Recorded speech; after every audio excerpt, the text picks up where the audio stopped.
morning, everybody. His Excellency Secretary General of the OAS, Mr. Luis Almagro, UNESCO Assistant Director General, Tawfiq Yelassi, Your Excellencies, Ministers, Ambassadors, media, leaders, civil society organizations, ladies and gentlemen, dear participants, thank you for being here today. We welcome you to the 2023 Global Commemoration of International Day to End Impunity for Crimes Against Journalists, hosted by UNESCO and the Organization of American States. I'm Luis Botello, a journalist, Senior Advisor for the International Center for Journalists. The International Day to End Impunity for Crimes Against Journalists was proclaimed by the United Nations General Assembly 10 years ago as a day to raise awareness for the continued unacceptable high rate of impunity. The day of November 2nd was chosen as the day of the assassination of two French journalists, Claude Verlon and Ghislaine Dupont.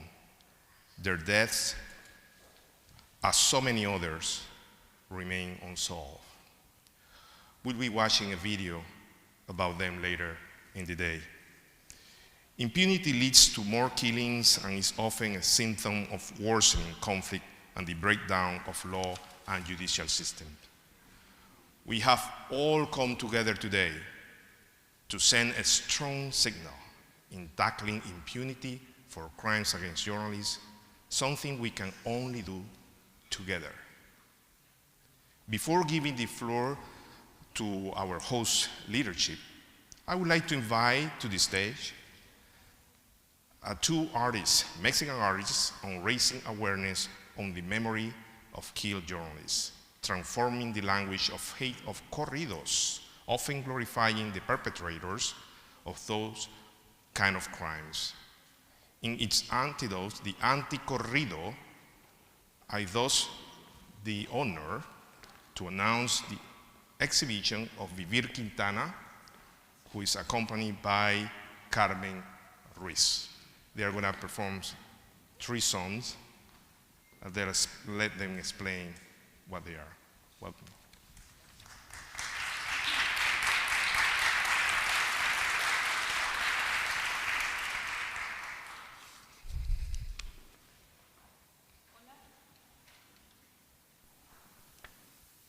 Bueno, sí. Hola, yo soy Vivir Quintana y ella es mi compañera y directora musical Carmen Ruiz. Venimos desde México y por medio del arte y la música estamos con la preocupación de la violencia que se vive en el mundo y sobre todo en nuestro país, de la violencia hacia los periodistas. Y creemos que por medio de la música es una manera también de alzar la voz por esta impunidad. Esto es el corrido de Milo Vela, un periodista asesinado en Veracruz, en México, en 2011.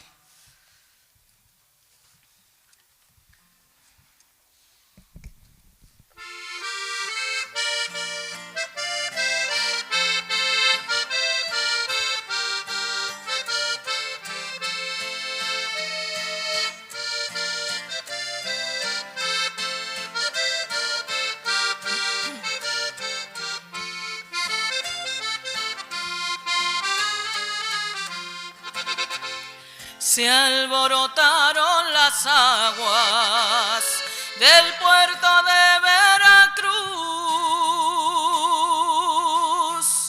Una noticia macabra pintó de rojo su azul. Fue en junio 20 del 11. Sé que te acuerdas bien tú. López Velasco apellido, Miguel Ángel fue de nombre,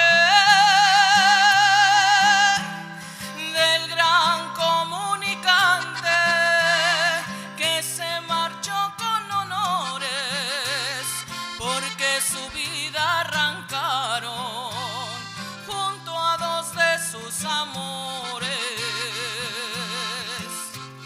Hijo de Ángela y Juan, compañero de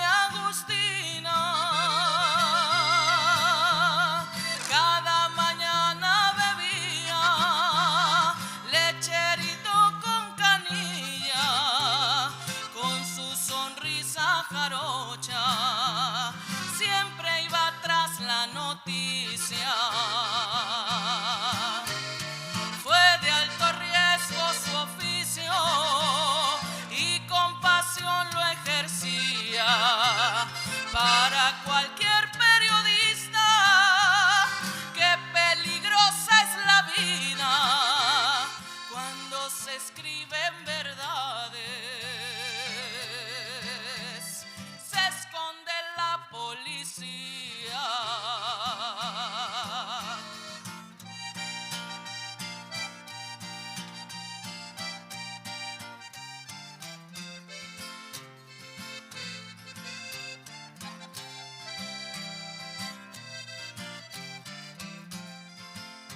Por todos los periodistas asesinados y asesinadas, por Daphne Caruana, por Ghislaine Dupont, por Claude Berlon, Maxime Levin, Shirin Abu Akleh, por Jamal Khashoggi, por Moisés Sánchez, por Gauri Laxkesh, por Betty Baraza, por Samir Flores, Rubén Espinosa y Yolanda Ordaz y todos los demás periodistas, porque no se mata la verdad asesinando periodistas. Fue de alto riesgo su oficio y con pasión lo ejercía. Para cualquier periodista, qué peligrosa es la vida cuando se escriben verdades, se esconde la policía. Sigue la pluma encendida de Milo, Gabo y Yolanda. A la verdad no se mata, aunque le arranquen palabras. ¿Dónde estará la justicia cuando el gobierno no manda? Hay llamas que no se apagan, aunque las quieran callar.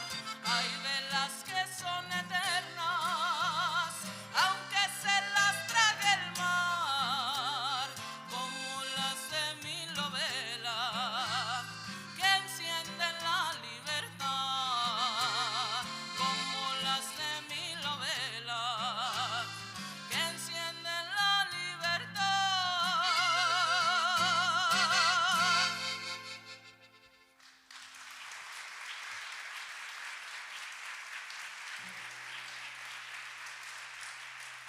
Y para todas las mujeres que sufrimos violencia, y para todas las mujeres periodistas, canción Sin Miedo.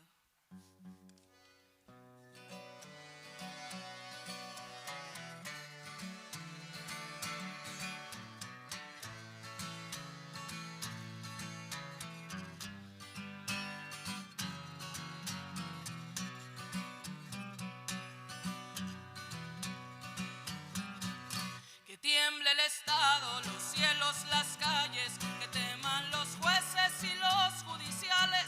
Hoy a las mujeres nos quitan la calma, nos sembraron miedo, nos crecieron alas. A cada minuto de cada semana nos roban amigas, nos matan hermanas, destrozan sus cuerpos, las desaparecen. No olvides sus nombres, por favor, señor presidente.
Nos despedimos con esta canción que se llama Te mereces un amor, pensando que nos hace mucha falta la empatía para que difícilmente podamos violentar a los demás o ejercer violencia sobre otros. Te mereces un amor.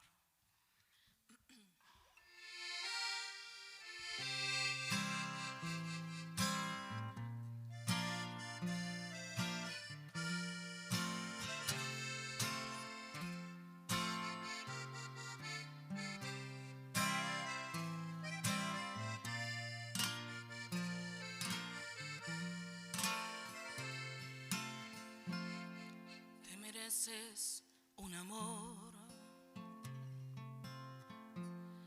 con relámpagos y flores,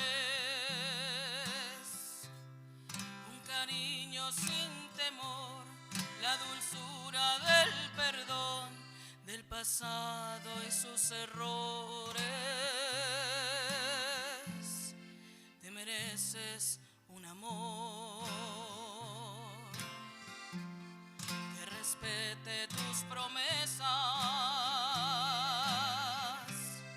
que disfrute tu sazón de pimienta con limón, que comparta sus recetas.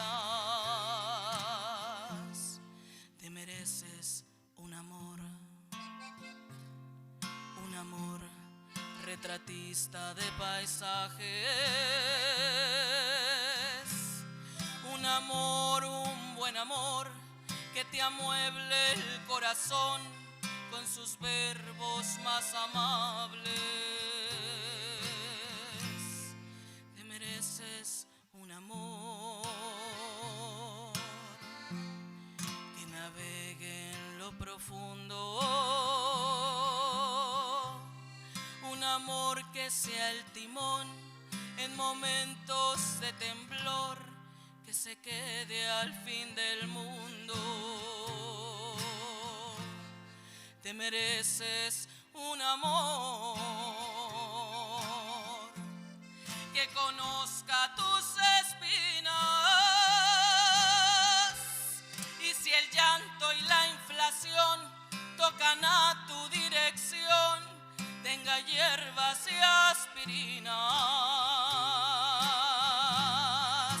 Un amor valiente, tierno e insurgente, un amor canario, revolucionario, un querer constante que arrulle cantante tus ojos de sol.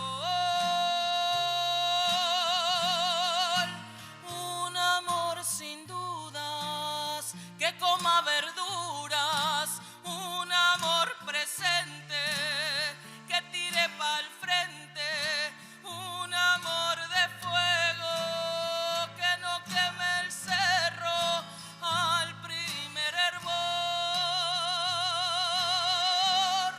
Te mereces un amor, un amor, un amor, amor, amor.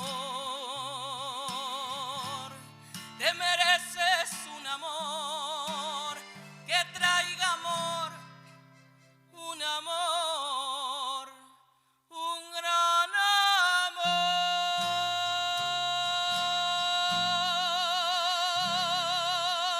amor.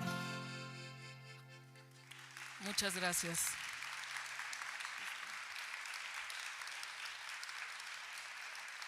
Muchas gracias.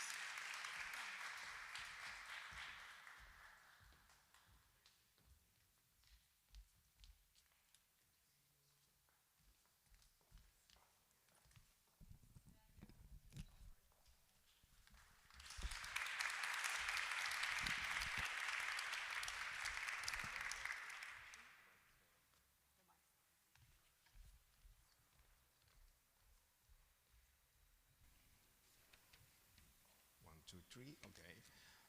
That was moving, really remarkable, inspiring. Thank you so much for that performance. I just want to remind that we have interpretation in Spanish, in English, French for all of you for the day. Ladies and gentlemen, it is now my honor to invite the hosts of today's event to the stage for their opening words. Mr. Secretary General Almagro, the floor is yours.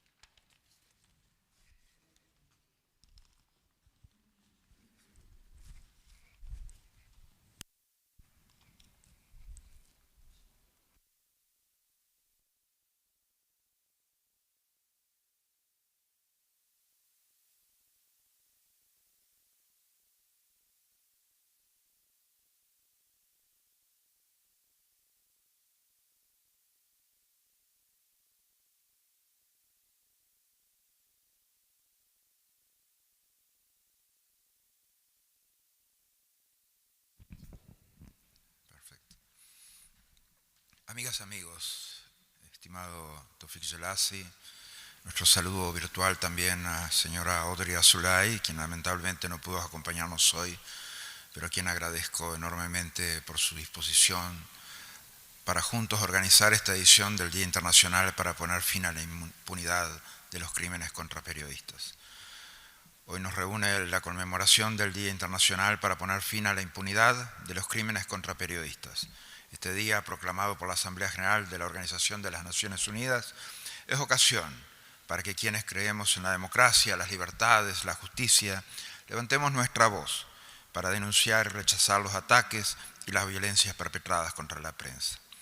Este día es también una oportunidad para rendir homenaje y honrar la memoria de quienes perdieron su vida en el ejercicio del periodismo, una labor fundamental en las sociedades democráticas. Según la UNESCO, entre 2006 y 2023, más de 1.600 periodistas fueron asesinados en el mundo entero y cerca de 9 de cada 10 casos de estos asesinatos siguen sin resolverse judicialmente. El Sistema Interamericano de Derechos Humanos ha enfatizado en numerosas ocasiones que el asesinato de periodistas representa la forma más extrema de censura y no debe ser tolerado en las sociedades democráticas. La impunidad de los ataques contra los periodistas y las periodistas, entendida como la falta en su conjunto de investigación, persecución, captura, enjuiciamiento y condena, genera un fuerte efecto inhibitorio en el ejercicio de la libertad de expresión y conlleva graves consecuencias para la democracia. El índice global de impunidad de asesinatos de periodistas se sitúa en el 86%. Tristemente, son cada vez más los y las periodistas asesinados, encarcelados o en el exilio. Las Américas continúa siendo la región más letal para el ejercicio del periodismo y la impunidad se ha vuelto más la regla que la excepción. Este año 2023, para la conmemoración del Día Internacional de los Crímenes contra Periodistas, decidimos poner nuestra mirada en un tema de gran relevancia internacional: la integridad de las elecciones y el papel del liderazgo público. Las elecciones libres y transparentes solo son posibles cuando el electorado se encuentra debidamente informado y tiene acceso a información pluralista y suficiente. Solo un entorno diverso de medios de comunicación puede asegurar la difusión de todas las posturas y perspectivas políticas durante las campañas electorales. En palabras de la Comisión Interamericana, la plena y libre discusión evita que se paralicen las sociedades, nos prepara para las tensiones y fricciones que destruyen las civilizaciones. Una sociedad libre, hoy y mañana, es aquella que pueda mantener abiertamente un debate público y riguroso sobre sí misma. No quiero cerrar mi intervención sin decir que hoy, en el Día Internacional contra la Impunidad de los Crímenes contra Periodistas, hacemos un llamado a honrar la valentía y el compromiso de los y las periodistas asesinados en el ejercicio de su profesión. Condenamos de manera enfática cualquier agresión y violencia contra quienes ejercen el periodismo. Nos solidarizamos con cada una de las víctimas y sus familias. Nos comprometemos a seguir levantando la voz por aquellos que defienden ese principio, incluso con su propia vida. Cada periodista asesinado, significa mutilación de la democracia, significa verdad que se nos muere, no que desaparece. Y cada derecho que muere con la libertad de expresión es atacada, mueren los derechos que queremos proteger, las denuncias y las condenas que queremos formular, mueren los derechos que queremos promover en las propuestas que quedan sin decir. Gracias.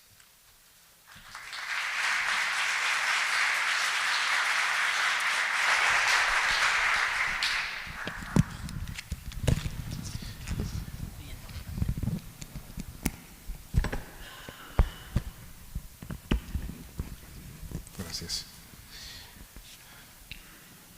Muchas gracias, secretario general, por esas palabras emotivas y con mucho significado, sobre todo por lo que está pasando en nuestra región, en América Latina, en donde los periodistas, por lo general, son de las primeras víctimas de esos conflictos políticos. Es ahora mi honor de invitar al podium al director asistente de la UNESCO para Comunicación e Información, el doctor Tawfik Jelassi. Bienvenido, doctor.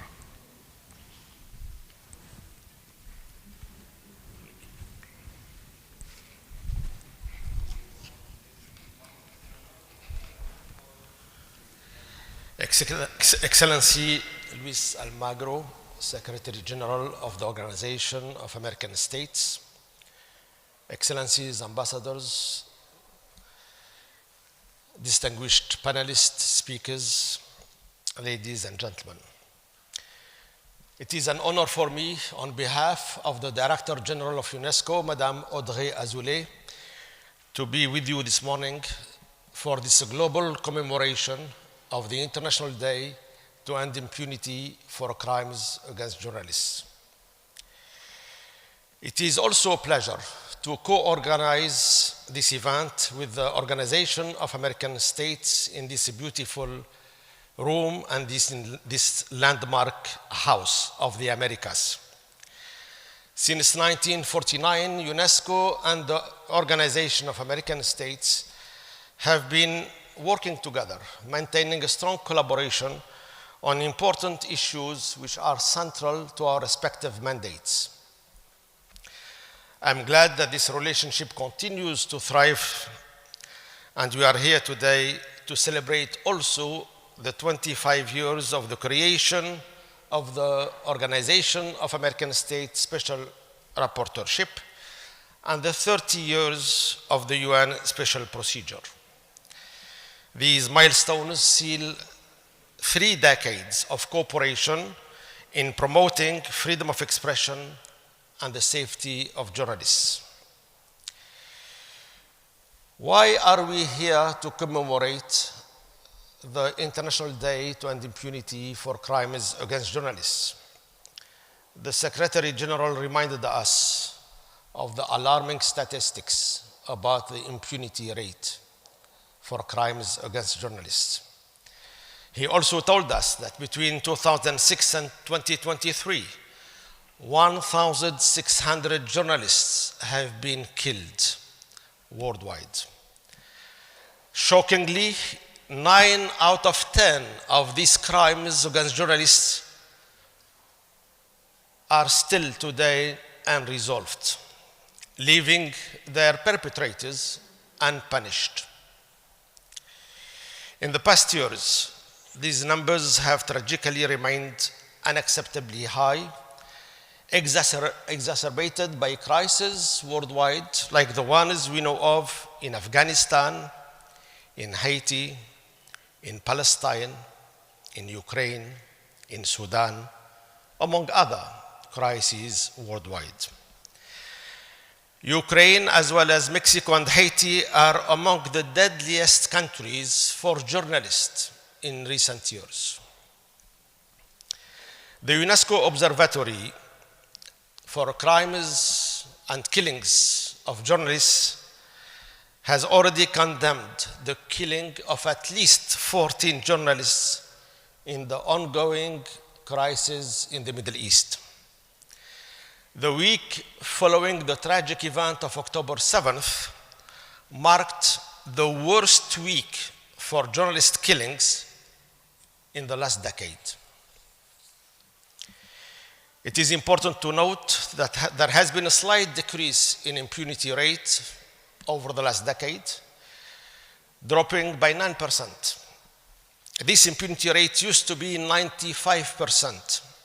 It is today 86%.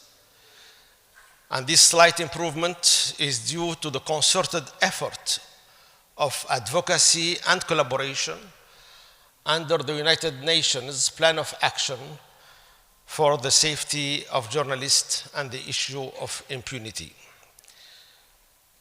However, in spite of this slight improvement, 86% of impunity rate is still intolerably high.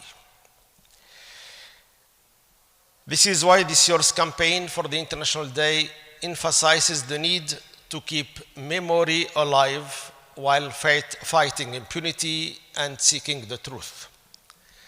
The campaign focuses on sharing the testimonies of relatives of journalists who have fallen victim of crimes.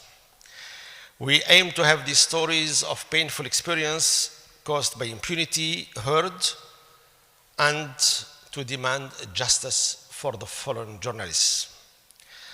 I invite you all to join us in sharing this campaign's message, which is also available on UNESCO social media. While murders are the most extreme form of violence, journalists unfortunately face a wide array of threats, including physical, legal, digital, and psychological. These threats have a chilling effect and lead to self-censorship among professionals and society.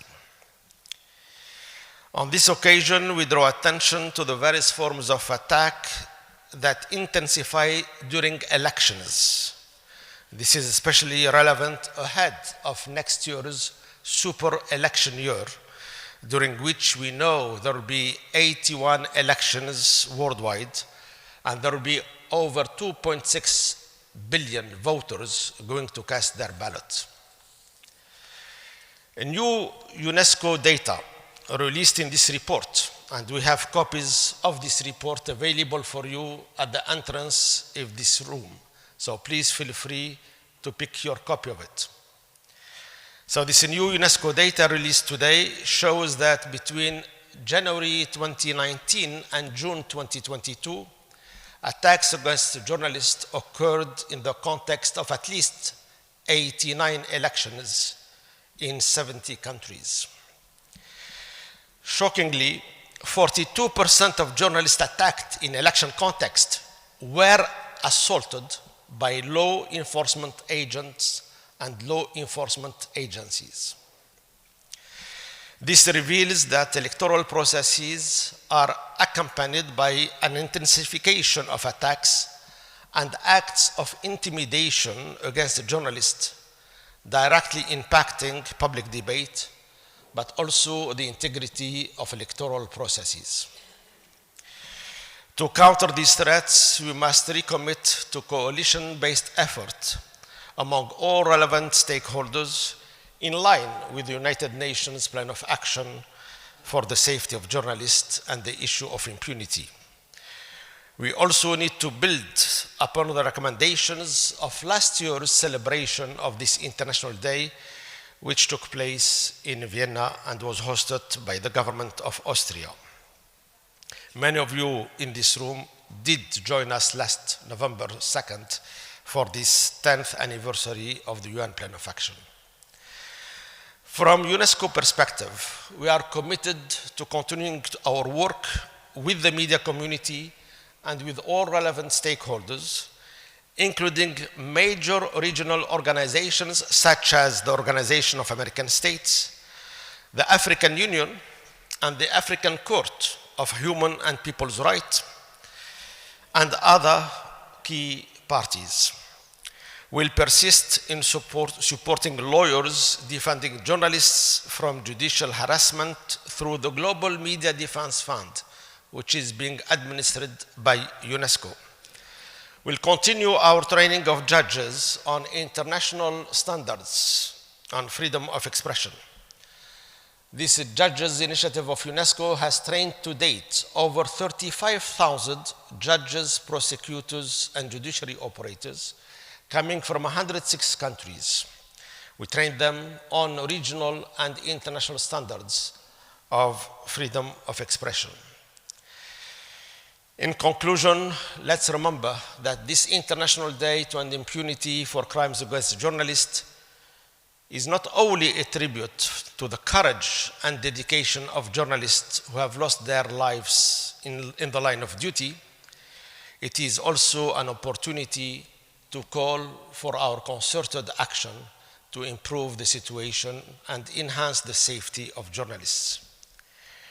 It is a reminder of the vital importance and the urgency for states and other stakeholders to deploy their maximum effort to create an environment without violence for the press and the journalists, to allow them to carry out their work freely, independently, and safely.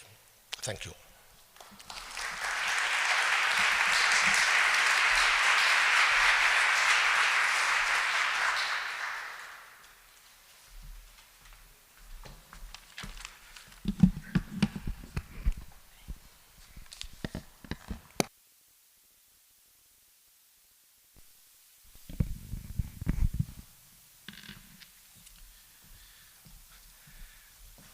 Thank you so much, Dr. Yelassi, for your words.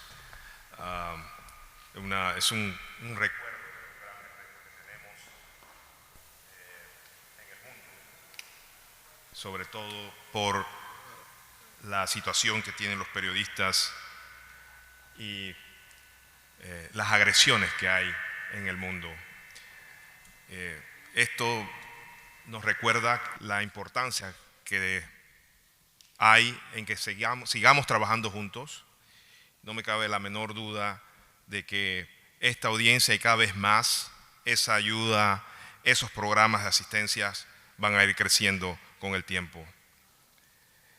Y ahora es mi honor invitar a este podium a Margaret McCauley, la presidenta de la Comisión Interamericana de los Derechos Humanos.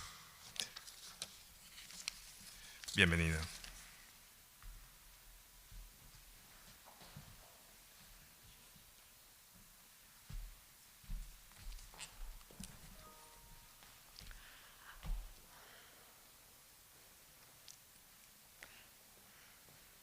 Thank you very much, and good morning, everyone.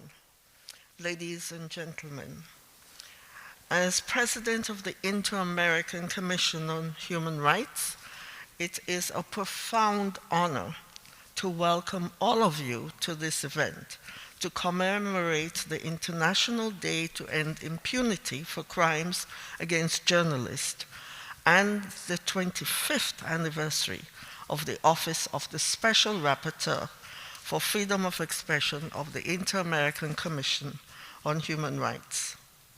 I would like to extend a warm greeting to the Secretary General of the OAS, who has gone to attend to urgent affairs, Mr. Louis Almagro, and to Mr. Tawfiq Jelesi, Assistant Director General for Communications and Information at UNESCO.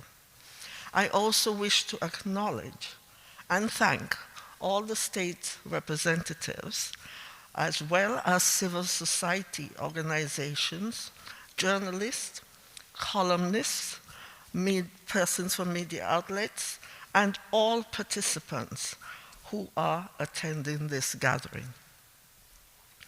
Our gathering here at the Organization of American States in Washington, D.C., is a reflection of the collective will we share in defending the rights to freedom of expression and information as pillars which are fundamental to the survival and vibrancy of any democracy.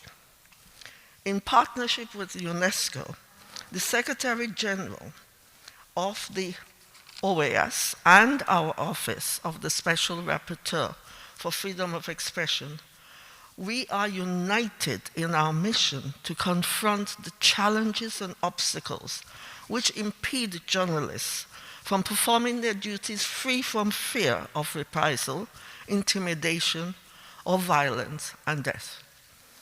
This day is not just a symbol, but a resonating call to action, especially considering the alarming situation facing journalists in our hemisphere and in the world.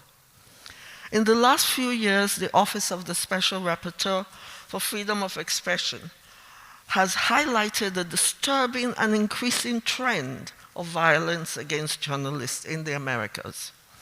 This year alone, we have witnessed the tragic loss of at least 17 journalists in countries across our region. These are not just numbers. They represent a chilling reality, a clear and present danger to freedom of expression, and the most serious violations of their rights and to their families. Most of these crimes remain in impunity, a shameful and unacceptable state of affairs. During the 186th period of sessions of the Inter-American Commission on Human Rights, we heard alarming reports from civil society organizations which confirmed this situation. This violence does not only include only assassinations, I beg your pardon, but also assaults, threats, kidnapping, surveillance, criminalization, and stigmatizing statements from public officials, and from the highest. In several countries within our region, the phenomenon of violence against journalists is largely associated with the rise of organized crime and criminal groups, particularly in remote areas or border cities. These zones are battlefields where journalists often find themselves caught in the crossfire. On many occasions, to preserve their lives, physical integrity, and even their careers, journalists and columnists are coerced into aligning with certain powers, which inevitably leads to a silencing of the truth and an abandonment of their critical role in their societies. Despite efforts by states in our hemisphere to curb this escalating violence against journalists and media workers, the Special Rapporteur continues to document high numbers of murders year after year. In this context, we are also deeply concerned over the lack of progress in judicial investigations into assassinations of journalists. In most countries, there remain significant, often structural challenges in ensuring effective justice and appropriate reparations for victims. We are here to echo the call for states in our region to conduct exhaustive and independent investigations into these crimes and to bring those responsible to justice. We must tackle not only symptoms of the root causes of this violence and the chilling effect it has on journalists and, by extension, on society as a whole. We must do all we can. Our role in these 2 days is vital. We must delve into discussions which will lead to the protection and prevention strategies, which are critical for the safety of journalists. The Inter-American Court of Human Rights has unequivocally stated that journalism can only be freely exercised when journalists are not subjected to threats, physical or psychological aggressions, or other forms of harassment. As we reaffirm the Declaration of Principles on Freedom of Expression by the Inter-American Commission of Human Rights, which condemns killings, kidnappings, intimidation, and threats against social communicators, we must also acknowledge the need for states to play a proactive role in preventing and investigating these acts, punishing the perpetrators, and providing adequate reparations to victims. Moreover, I would like to emphasize the need for states to consider the specific needs and risks women journalists face due to gender discrimination. I beg your pardon.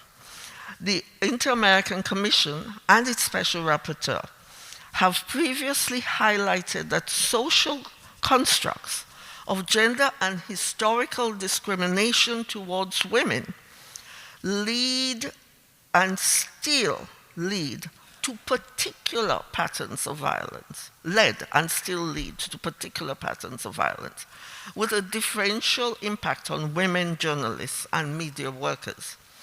In light of this, I urge every one of us here and those we communicate with to engage proactively over the following days and share our insights, forge meaningful collaborations, and emerge with concrete action plans. Our goal is not only to honor those who have been killed in the exercise of their profession, but also to safeguard those who continue informing the public despite dangerous and challenging circumstances. Finally, I would like to thank you all for your commitment to this cause. I am sure that this will be an excellent opportunity to join forces and work together so we can make significant progress towards a future where every journalist in the Americas and beyond can work without fear and in actual safety. A future where freedom of the press is a reality and not just an inspiration. I thank you.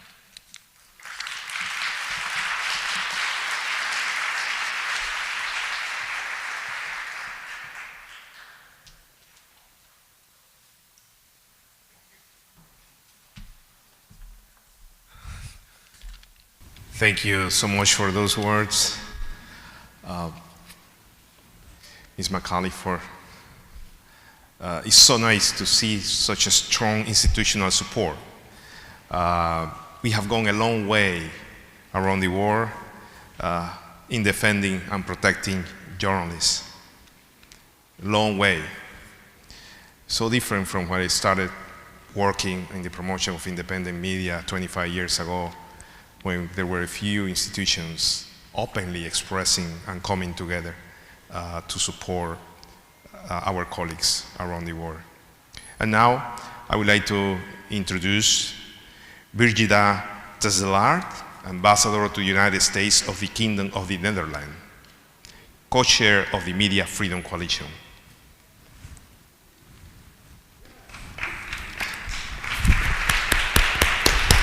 Welcome.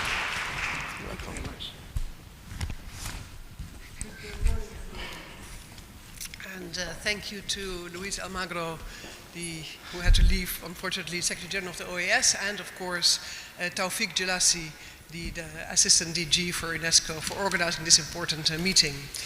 And thank you also, Margaret Macaulay, for your thoughtful remarks, especially also your pointing out the link between the unsafety for journalists and organized crime, as well as pointing at the extra risks that women journalists have because of gender inequality in many countries. I arrived not so long ago, a couple of months ago, and yesterday I went to the carry-on. The carry-on is a gift from the Dutch people to the American people, thanking them for liberating us during the Second World War and thanking them for the Marshall Aid. It's located beautifully at Arlington, on top of a hill. And from that hill, you can see the Lincoln Memorial, the Washington Monument, and then you see the White House, Capitol Hill, Supreme Court, and some of the institutions. And I think together they symbolize very much what we're talking about here today. which is the International Day to end impunity for crimes against journalists. Lincoln fought for freedom, freedom for every person in this country. And today, freedom for journalists is as important, so that they can go wherever they want to go to do their work, that they can work freely without being threatened and work in full safety. Because while journalists are the oxygen of a free, inclusive, and informed society, their work has become increasingly difficult and dangerous. And we live in a world where human rights are under pressure, where democracies are at stake, and where regimes want to hide their atrocities. And the rule of law is under threat, and also journalists are being threatened. And they are not only obstructed and imprisoned, as was mentioned, but they are killed in action, or worse, killed as a target, just for doing their job, a job that is of great importance to all of us. And we all know an attack on journalists, on free press, is an attack on the essence of democracy. When a journalist is silenced, the whole society is silenced. And what is equally worrisome, as the DG for UNESCO, Taufik, mentioned, is that 9 out of 10, the culprit is not found, is not brought to justice. And this leads, of course, to more impunity. This problem is not isolated. We in the Netherlands are also experiencing a lot of challenges. 2 years ago, a very famous journalist, a crime journalist, called Peter R. de Vries, was murdered in broad daylight. And our Dutch broadcasting journalists from the NOS, they had to remove the logos from their vans because they were threatened for doing their jobs. Even a recent study in the Netherlands shows that 8 out of 10 journalists in the Netherlands have experienced some form of aggression or threat. And women journalists especially experience aggression or threats on social media. And this problem is also not new. In 1982, 4 Dutch reporters were killed in El Salvador. And this is still an open wound today, both for the families and our society. And they were killed simply for doing their job, reporting on the civil war raging in the country at that time. Next stop on my view, the monument, the importance of commemorating. The numbers were mentioned. According to Reporters Without Borders, only this year already 38 journalists have been killed and 431 are being detained. As UNESCO mentioned on the screen just right now, don't let them be forgotten. These are not just numbers. And I remember very well when I was working for the Human Rights Department in the ministry, I had to write a speech for the Human Rights Ambassador. And I started that speech by including 20 names of journalists who had been killed during that year. And in the UNGA, in the UN, in New York, he started by mentioning those names.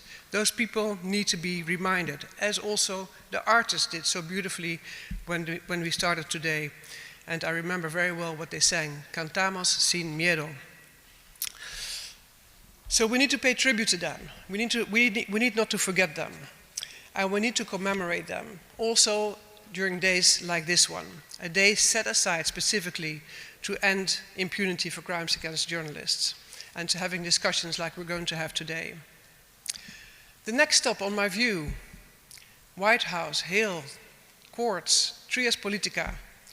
How do we protect the lives of the people working hard to report the facts, to report the truth? We need a threefold approach. We need to prevent, protect, and prosecute. We need to prevent attacks on journalists by creating a safe environment for them to do their jobs. We need to protect journalists when threats or attacks do occur by providing physical, practical, digital, legal, financial, and psychological support through our partners. And we need to prosecute those responsible for those attacks. And so that's also why until today, even it happened in 1982, we're still working hard with local human rights organizations, with the authorities of El Salvador, to bring the killers of the 4 journalists to justice. No country can address all these challenges alone. We are stronger and more effective when we work together. Partnerships are essential. It was already mentioned. The UN Plan of Action on the Safety of Journalists and the issue of impunity is an important platform. The Media Freedom Coalition is a good example of cooperation. And I'm proud that the Netherlands is a co-chair together with Estonia. The Media Freedom Coalition was created 2 years ago to advocate for media freedom and the safety of journalists and to hold to account those who harm journalists for doing their job. We do this in cooperation with civil society, legal experts, and journalists. And since its founding, the Media Freedom Coalition has expanded to 50 countries, 50 members, including the Organization of American States. And this is important because being a coalition of so many countries and like-minded parties gives us strength in numbers and diversity, not only in the physical world, but also in the digital world, which is also why we have the Freedom Online Coalition with 38 government members, including also many from the OAS region. And again, this is an important platform to address these issues. And let me also take the opportunity to thank the US government for its leadership as a chair of the coalition throughout the year. And it's our privilege to take over the baton in 2024. We believe that partnerships are crucial to coordinate our action, set standards, pool resources, and collaborate with experts and civil society. Governments have a critical role to play and have a responsibility in upholding media freedom. Governments have resources, they have convening power, and diplomatic footprints, all of which are essential in protecting journalists from violence, harassment, and intimidation. And by the way, this includes responsibilities for Media Freedom Coalition members to look at the safety of journalists in their own countries. In the Netherlands, for example, we have something called persveilig, which means press safe. It's a cooperation between journalists, government, justice, and police, which provides a platform for journalists to report threats or violence they face in the course of their work. And the conference today is so essential to exchange these kinds of experiences together. I hope and I wish that we're all able to intensify our cooperation, to protect one of the cornerstones of our societies, press freedom and the safety of journalists. Until that day, that the bells of the carillon will sing, will ring, because no journalist was killed, and because there is freedom of the press everywhere in the world. Thank you very much.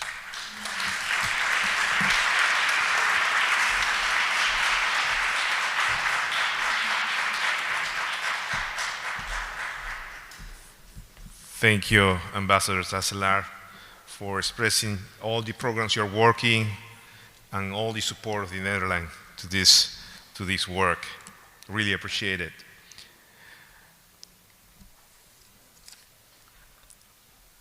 Now, let's move to another continent, Africa, from where we have the honor of welcoming on stage a very special guest, Justice Imani Dao Abut, President of the African Court for Human and People's Rights.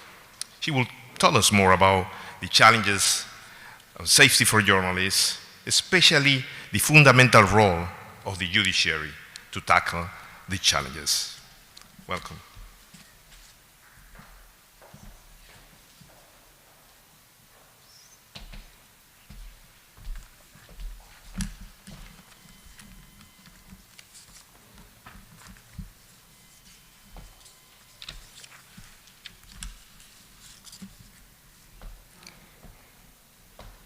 Excellency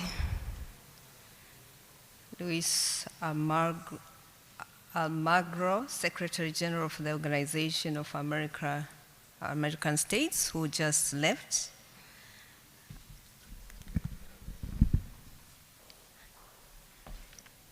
Excellency Taufik Jalas, Assistant Director General for Communication and Information, UNESCO. Excellency Margaret Makule, my sister, President of the Inter-American Commission on Human Rights. Members, Excellencies, members of the Diplomatic Corps present here today. Excellencies, representatives from the African Union present here today. Civil societies, media members present in this room today, good morning. I'm deeply honored to be part of this historic global commemoration of the International Day to end impunity for crimes against journalists. And I extend my heartfelt gratitude to the organizers of this event for the invitation to deliver this keynote speech. Distinguished ladies and gentlemen, this year's commemoration sheds light on a topic of immense significance: violence against journalists, the integrity of elections, and the role of public leaderships. It is a topic that resonates deeply with the challenges our world faces today.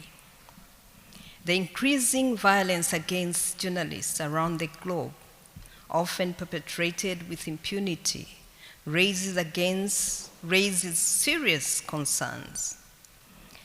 In far too many instances, states have fallen short in their responsibility to protect the fundamental rights of journalists. For example, in various African countries and beyond, attacks on journalists have tragically become all too common.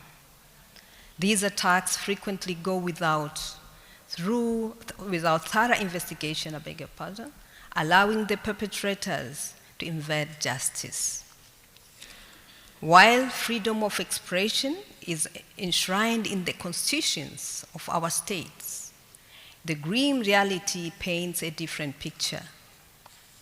Journalists continue to endure threats, physical violence, and even arrests when they exercise their right to freedom of expression.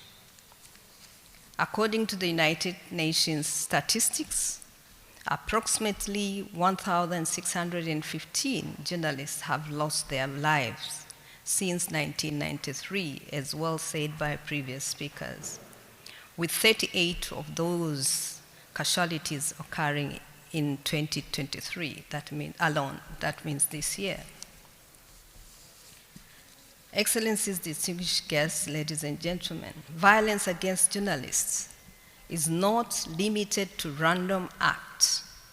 It is also common during elections around the world. Journalists often find themselves in the midst of the chaos when election campaigns turn violent. It is crucial for states to acknowledge that democratic elections are impossible without the indispensable role of the media. Voters require ample information about political parties, policies, candidates, and the election process to make informed choices. The role of public leaders is accelerating or preventing violence against journalists from occurring should also not be ignored. There are public leaders of states and governments who refer to journalists in an insulting, defamatory, or racist manner in public, and therefore drawing attention to them and regrettably inciting attacks. Sometimes governments remain silent instead of condemning the attacks. It is important for public leaders to use their platform and influence to spread a positive message that freedom of expression is necessary to democracy. Excellencies, distinguished guests, ladies and gentlemen, the role of the judiciary in addressing the challenges of violence against journalists is equally important. That's why I'm here. The judiciary is responsible for adjudicating cases relating to the rights and freedom of journalists, ensuring fair and just judgments. The African Court is conscious of and recognizes the importance of protecting the rights of journalists and preserving the rights to freedom of expression guaranteed under Article 9 of the African Charter on Human and People's Rights. The court has delivered landmark judgments, that is the African Court on Human and People's Rights, has delivered landmark judgments that have had significant implications on the protection of freedom of expression in general and the safety and security of journalists in particular. In its judgments, the court has emphasized that freedom of expression does not only encompass the right to impart information, but also the right to receive and access information. In the case of Issa Konate versus Burkina Faso, a journalist in Burkina Faso was arrested, tried and convicted for the offense of defamation.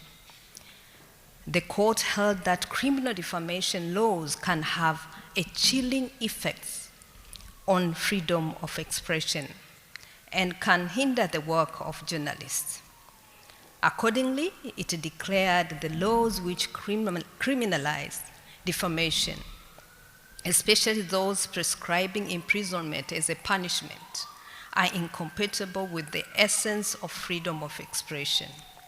These decisions set an important basis for the abolition or reform of criminal defamation laws in African countries. In another case of Norbert Zongo and others versus Burkina Faso, the court took a strong stance against impunity for crimes committed against journalists. In that case, which involved the assassination of a journalist, the court called for thorough investigation, prosecution, and appropriate sanctions for perpetrators of crimes against journalists. This decision underlines the need to promote a culture of accountability to deter those committing violence targeting journalists. Furthermore, in Ingabire Victoria versus Rwanda, the court affirmed the freedom of expression may be restricted in some cases but must be done when it is necessary, proportionate, and to achieve a legitimate objective. This is the restrictions which the court made on the principle of freedom of expression. The court also highlighted the high degree of tolerance needed for speeches made by public figures and or against political figures. The court's broad interpretation of freedom of expression in this case would definitely have a positive impact on journalists' rights to seek, obtain, and impart information, including making statements that may be deemed unfavorable to those in the position of power. Excellencies, distinguished guests, and ladies and gentlemen, addressing the challenges of violence against journalists will require a multi-faceted approach involving different actors, including the member states, non-governmental organizations, international institutions, civil society organizations, human rights institutions, and the media community at large, as well said by the previous speakers here today. In this regard, the African Court on 14th August 2018 signed a Memorandum of Understanding, an MOU with UNESCO, as well said by the Assistant Director General, formalizing collaboration between the two organizations in championing freedom of expression and the safeguarding of press freedom. I therefore call upon all other stakeholders to come together and join efforts in the shared mission of advancing the right to freedom of expression and safeguarding the well-being of journalists. In closing, let us recommit ourselves to the cause of ending impunity for crimes against journalists and securing the integrity of our elections. Together we can make significant progress towards a world where freedom of expression is not just a concept on paper, but lived reality for all. In this endeavor, we must work collaboratively, driven by dedication and determination. Thank you for your kind attention. Asante sana in my original language, Kiswahili. Muito obrigado and merci beaucoup. Thank you very much.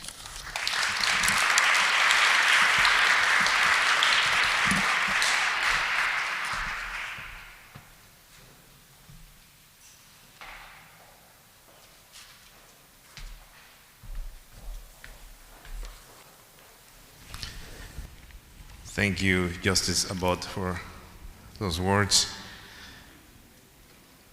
Few contexts.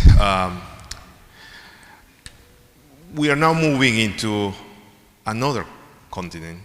We're moving to Asia and the Pacific now. Few contexts are currently as challenging for journalists of Afghanistan. According to UNESCO-supported data, since August 2021, almost 50% of media outlets have ceased their operations altogether. An estimated 90% of women journalists have lost their jobs, with many of them having been the sole breadwinners of their families. At the same time, hundreds of journalists have fled the country or have been forced into hiding, risking an information vacuum and bringing to light the need to train the new generation of journalist students. I would like now to warmly invite to the stage Mr. Danish Karokel, the Director and Editor-in-Chief of Patchwork, Afghan News, the country's largest news agency, with reporters in all 34 countries to provide us with an input of what it means to work in such an extreme situation.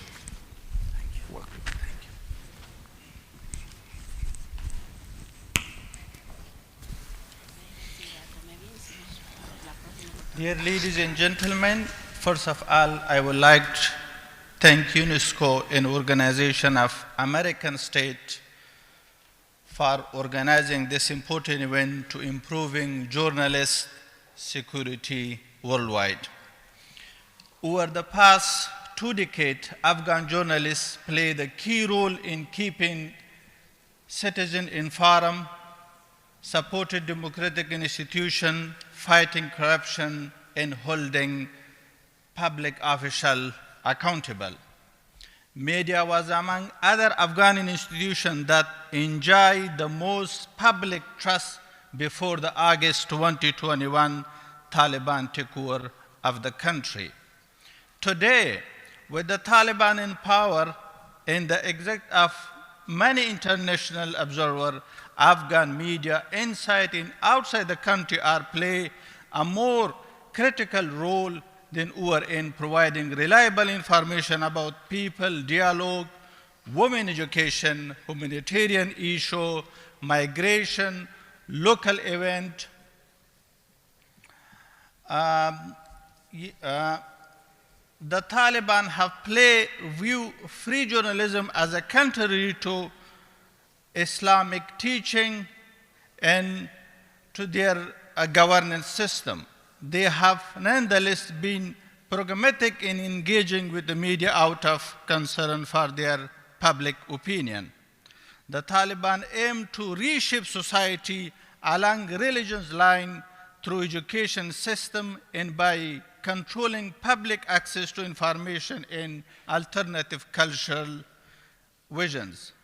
The Ministry of Information and Culture, Ministry of Virtue and Vice, and Intelligence Directorate all exercise controlling our media in the wake of a legal framework, but with collective purpose.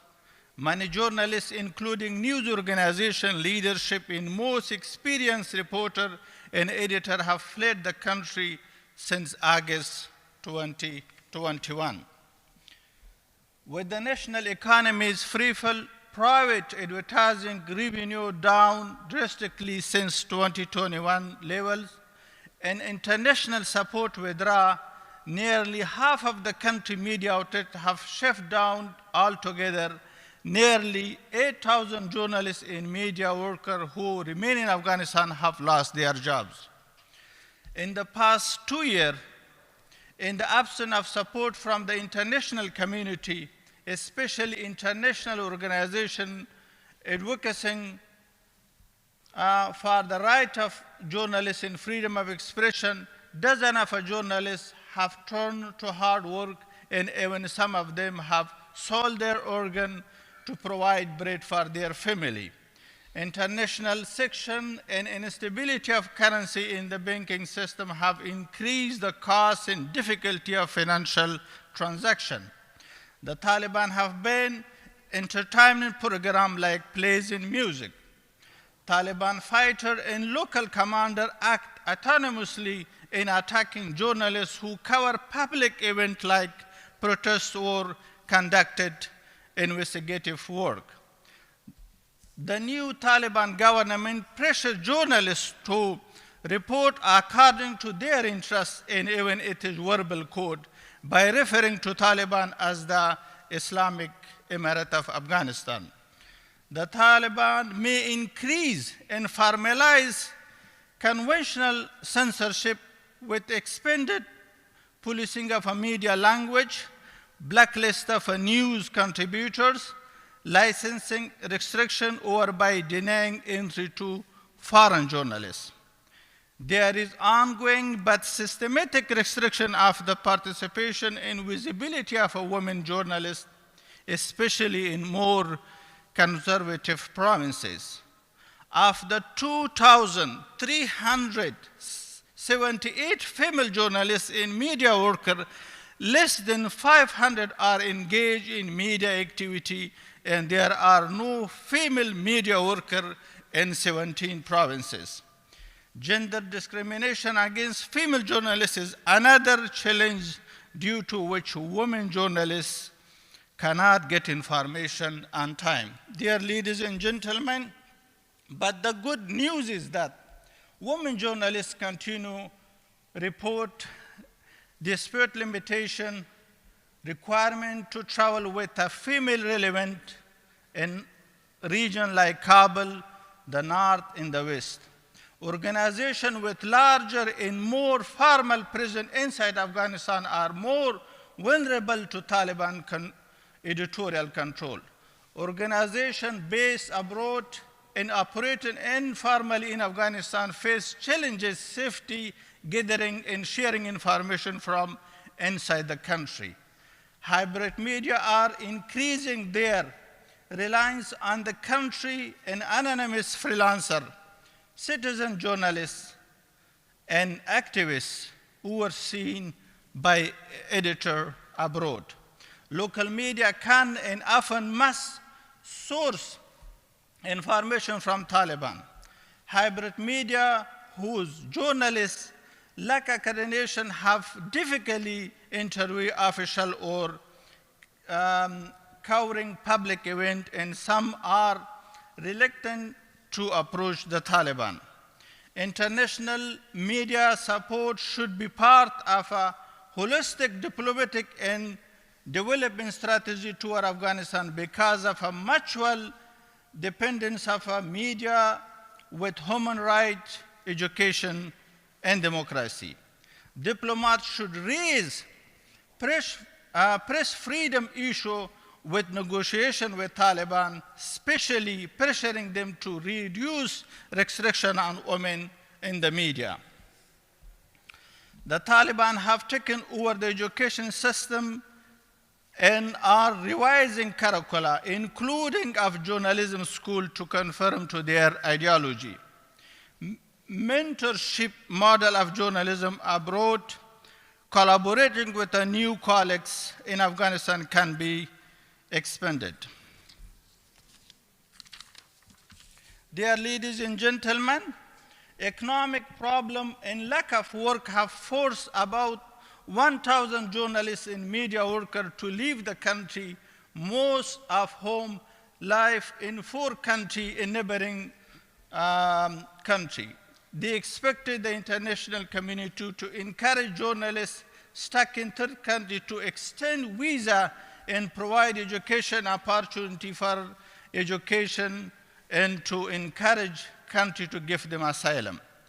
But all is not lost for the religion Afghan media. International supporters can help ensure the survival of independent journalism through financial and diplomatic means by facilitating communication among media organizations, CSOs, and other stakeholders. In the end, the overall impunity rate for the killing of journalists in Afghanistan is in high pitch, which suggests that most threats of violence and attack against journalists are not effectively investigated. Since 2021, at least 128 journalists and media workers, 20 of them women, have died in Afghanistan. Afghanistan Journalists Center investigation showed that because of the culture of impunity, law and justice have not been implemented in more than 90% of those events. 3 of those 128 people were journalists of Pajwak Afghan News. And I blame myself for not being able to prevent them, protect them, and bring their killer to justice. Thank you for your attention.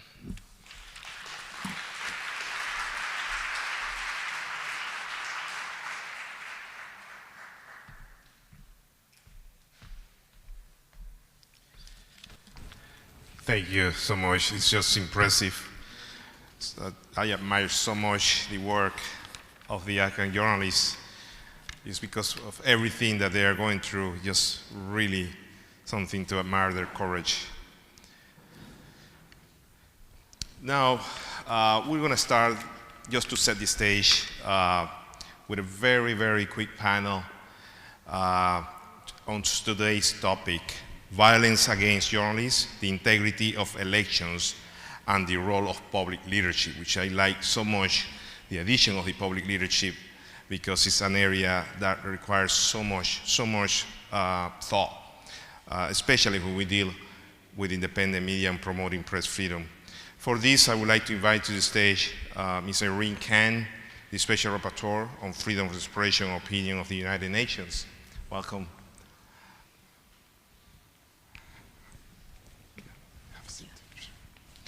I'd also like to welcome Ms. Judy Gilbert, President of the Committee to Protect Journalists, CPJ.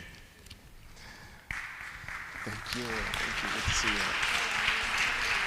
I'll sit with both of you very quickly, just to talk briefly. And I'm going to start with Ms. Kent. Let me turn to you very quickly. One of your recent reports was looking into the connection of freedom of expression and sustainability and sustainable development, which is, as you know, very important for the international community. And how is that related and so important to ensuring democracy, electoral integrity, and addressing impunity for crimes against journalists? Thank you very much. First of all, thank you for inviting me to this event, and I want to acknowledge the opening where many of the speakers highlighted the key problems. And I will pick what Tawfiq Jelassi said. 2.6 billion people are going to the polls next year, including the largest and the oldest democracies in the world, India and the US. And elections are flashpoints where we see all the ongoing threats to journalists become magnified. So while we focus on elections, we also need to see what's happening before elections after elections. And right at this moment, what's happening where a democracy is waging war without disregard to international human rights law. I'm sorry, I cannot talk today without thinking about the journalists, 21 Palestinian journalists, 4 Israeli journalists, and 1 Lebanese journalist who have recently been killed in this 1 month alone. I'm sure UNESCO's statistics for 2023 will be totally distorted by what's happening right now in Gaza. So it's against that kind of background that we need to remember that more than 1,700 journalists have been killed, 9 out of 10 of them with impunity since my mandate was established 30 years ago and since UNESCO started keeping its records. So, coming back to elections, I'm just coming from Mexico, and prior to that, I spent 2 weeks in Honduras, looking into the problems of attacks on the media, safety of journalists, and studying the underlying cause of impunity, which appears in these countries to be the nexus between organized crime, the political system, politicians, and corruption in the legal and judicial system. Yes, that's... And that is what tends to make it so difficult to address impunity in the context of elections, because that's the sort of underlying problem that makes it very hard until we break that nexus. And my conclusion was a colossal lack of political will. That's exactly the phrase that I used in my statement when I reported back. And I'm not picking only Honduras and Mexico. I think the same problem exists in many countries around the world. That's the issue. Yes, that's extremely important. Really like that area of public leadership, because without that, there's very little we can do in terms of policies to support press freedom and journalists, especially because most of these policies, as you all know, are based on values. And if leadership doesn't have those values, especially when we talk about democratic values, it's very, very difficult to move forward. I would say institutions. Political will is not only about values, it's about institutions, and that is where the justice and the legal system come in. You know, you have to have strong institutions in place. A constitution is an institution, laws are institutions, and the judicial system are institutions. And if those institutions don't stand behind the international right to freedom of expression and the right of media to express itself, journalists to express themselves safely, then I'm sorry, impunity is going to prevail, and we will not, and democracy will suffer, because free media is a pillar of democracy. Elections will suffer, because that is when people need to have access to information most freely and openly and safely. Yes, I think we'd love to talk more all morning about that. Let me move now to Ms. Gilbert about you lead one of the most important organizations working in the protection of journalists. The CPJ is an organization I really admire and I've collaborated for many years with. You have been publishing the Global Impunity Index, including the 2023 edition. What have you seen? What are the trends there? And what is needed to tackle this impunity, basically?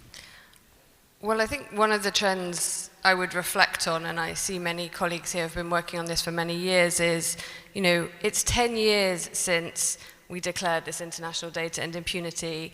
And the fact is that the vast majority of killings of journalists still go unpunished. And so I think a key theme is we're not moving the needle. We're really not moving the needle. And I think, you know, it's great to hear such goodwill in this room, but what we really need is frankly more action and much less talk about the importance of action. It's time to do something different, and I think we've heard about some of the things. what our impunity index shows is essentially there isn't a single factor that determines what happens, why a country is one in which journalist killers go free. This year on our impunity index we have democracies and autocracies. We've got nations that are in turmoil, we've got those with stable governments, we've got some that are coming out of war and some that are descending into it. A country that has appeared in the index this year is Haiti, where you've got gang violence, you've got political instability, you've got the dysfunctional judiciary, and that means that people not only have a governance void, but because journalists are being killed in such high numbers, you have an information void, and that's a real issue. But one of the features of the impunity index is actually the number of countries that are persistently on that index. So Haiti is the third worst offender on our index this year, behind Syria and Somalia. Somalia, along with Iraq, Mexico, the Philippines, Pakistan, India, they've been on our index every year since its inception. Syria, South Sudan, Afghanistan, which we heard so movingly about from Danish, and Brazil, have also been there for years. These are individual countries that we can work with to do something about this, and yet nothing has happened. And we heard from Irene why that might be.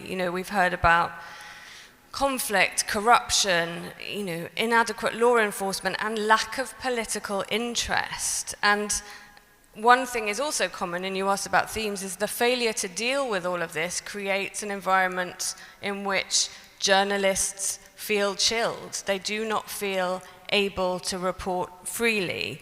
And the other thing I want to highlight is, and Irene referenced this, and I think it's really important that we talk about it, because of the methodology that CPD uses, it doesn't necessarily mean that we capture every single instance of impunity. So we did a report earlier this year called Deadly Pattern that found that no one had been held accountable for the deaths of 20 journalists by Israeli military fire in 22 years. And since October the 7th, and actually the figures are even worse than Irene alluded to, we've documented 33 journalists killed in the Israel-Gaza war, 28 Palestinians, 4 Israelis, and 1 Lebanese. And we have to ensure that those deaths are investigated and that those who are responsible are held accountable. I can talk a little bit about how accountability is possible, but I know you're wanting to move on, so we can come to that afterwards. But I think the key thing is it is possible. It's just really hard work, and you have to be extremely persistent and prepared in many cases to play the long game. What would be a single key component to tackle that? Well, look, you need to have a combination, I think, of international pressure. Universal jurisdiction is really key, so the ability to prosecute not just in the country where the journalist was murdered, but internationally if possible. And to seize on changes of government. So we saw an example of Peru, for example, where the murder of Hugo Bustillo Saavedra was literally just came to some semblance of justice 35 years later, was a combination of all those factors, including the immense work of human rights groups and those of the Inter-American Commission on Human Rights. It requires that combination of factors to achieve justice. Yeah. Well, we don't have much time, but this is something. One more, yes, please, Ms. Campcom. On this day, we talk a lot about the numbers of journalists who have been killed. And we look at impunity as though it is about prosecution for murders. Yes, that is what impunity is about. But impunity is also about, what the word there is, crimes against journalists. And those crimes include the crime of defamation being used against journalists.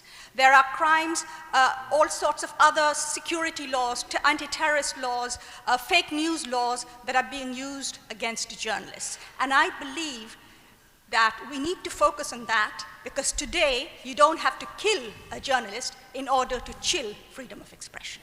And until we understand that and go for it, then I'm afraid we will still call it the International Day to End Impunity for Crimes. This should be the International Day to mark the end of impunity against journalists, of crimes against journalists. And with those words, I would like to thank both of you for your participation. It's been incredibly important. This was just to set the stage. We're going to have upcoming panels. And I do believe that we still have to, in terms of tackling, we still need to keep on the training and promoting those universal democratic values, including press freedom around the world. So with that, thank you both. We'll move to the first panel. I'd like to introduce my friend Santiago Cantón, the Executive Director of the International Commission of Jurists, who is going to be moderating the next panel and introducing our distinguished guest. Thank you, Santiago, for coming today. Good to see you.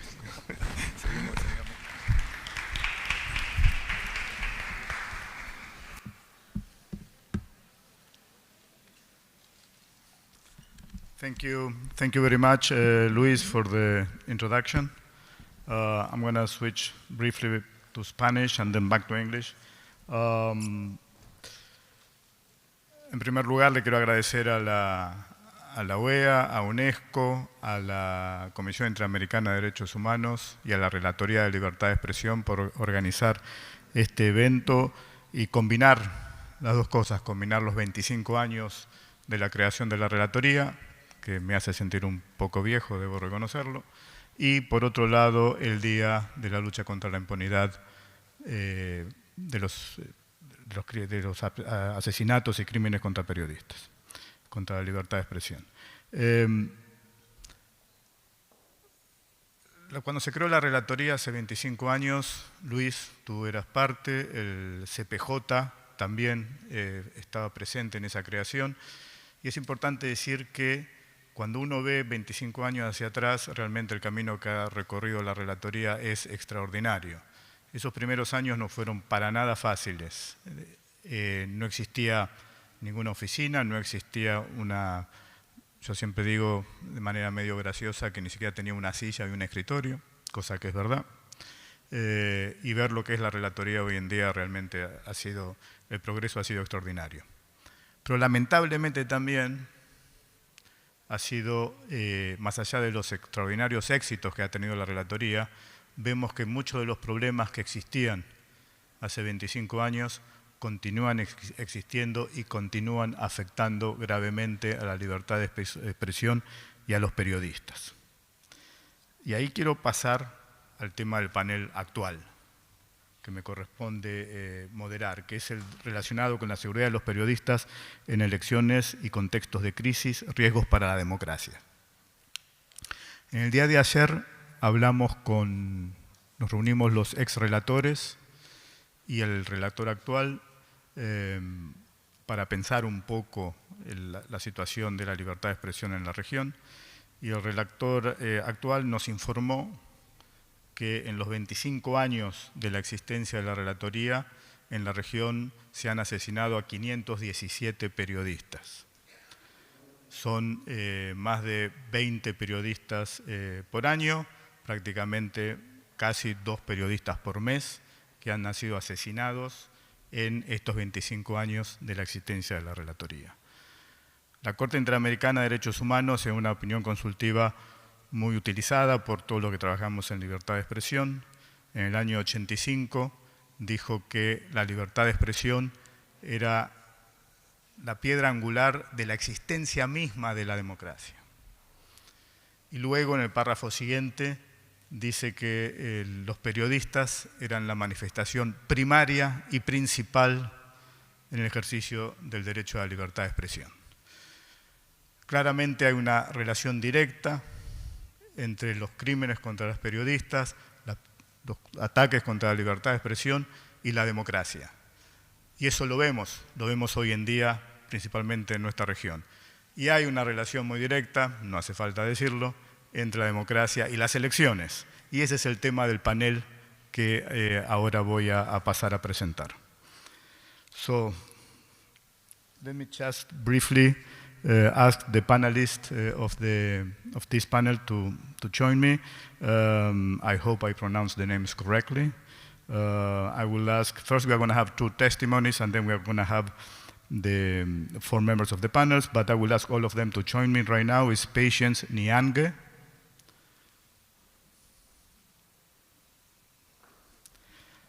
Natalia Gumenjuk, Andrea Cairola, Zoe Titus, Ambassador Calixte Aristide Embari, and Gerardo de Icaza.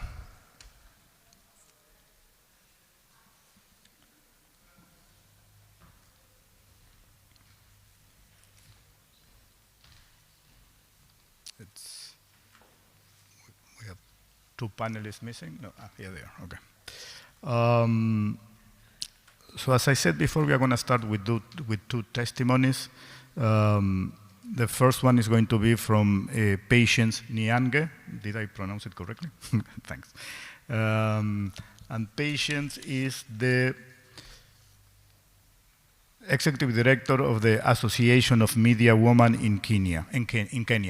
Let me just briefly tell the participants of the panel that I'm going to be very strict with the time.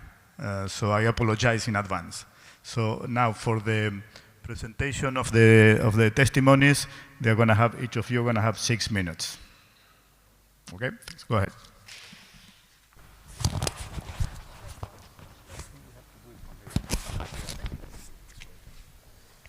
Okay, I think it's working, yes. Ladies and gentlemen, good morning, all protocols observed.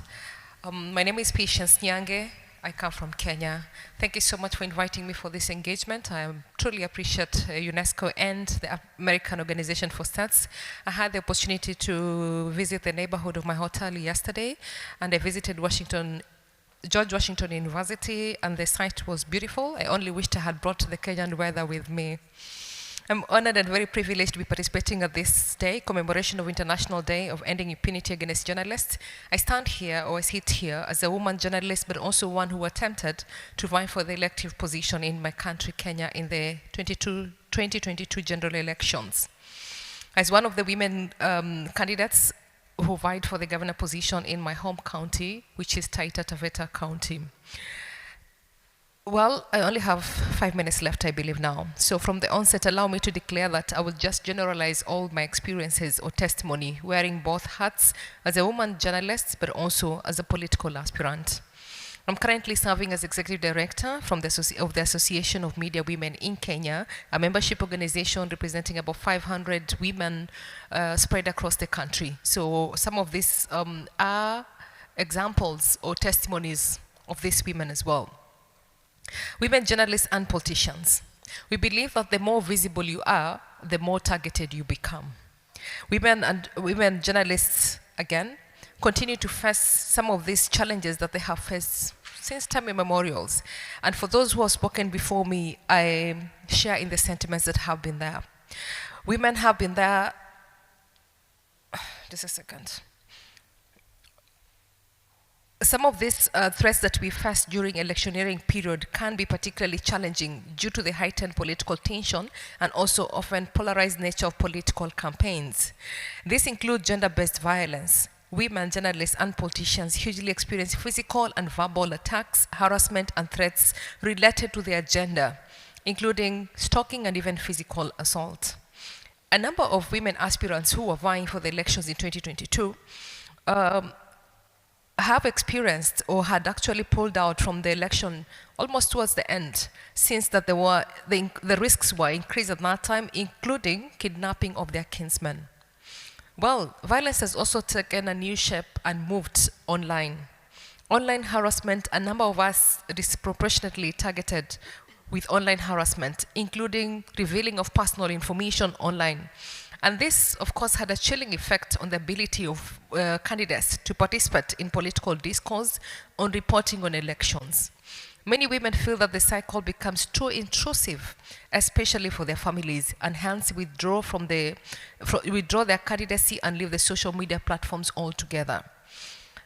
On my end, I would say I didn't receive much of the verbal assault or maybe verbal violence, but well, I had a good share of the online violence as well throughout my campaign period. This was always in the form of sexist and misogynistic attacks, language and behavior, aimed at discrediting, of course, my candidacy and undermining my credibility. Personal threats to personal safety, we received a lot of this as women journalists and also women candidates who vied for different election positions, and others actually received death threats. Some of the discrimination and stereotyping that we got was a result of their gender and perspectives. At this point, most people said they were targeted most of the time, and every time they will stand, it will be the issue about them being women and therefore incapable of leading or incapable of leading a society, especially when they were vying for elective positions. Well, social-cultural barriers, traditional gender roles, and societal expectations continue to limit us as women in our participation in politics and journalism, making it very difficult for us to navigate these fields during electioneering period, making it also very difficult for women journalists to cover elections, and especially in some of the areas that were very volatile and areas that where they did not believe that women were capable to lead. We have done a number of things to address these challenges, including legal protections, enforcing and strengthening legal frameworks that continue to protect women from online harassment, gender-based violence, and discriminations. What we are asking for even in this engagement today is to try and see that laws should be designed to hold perpetrators accountable.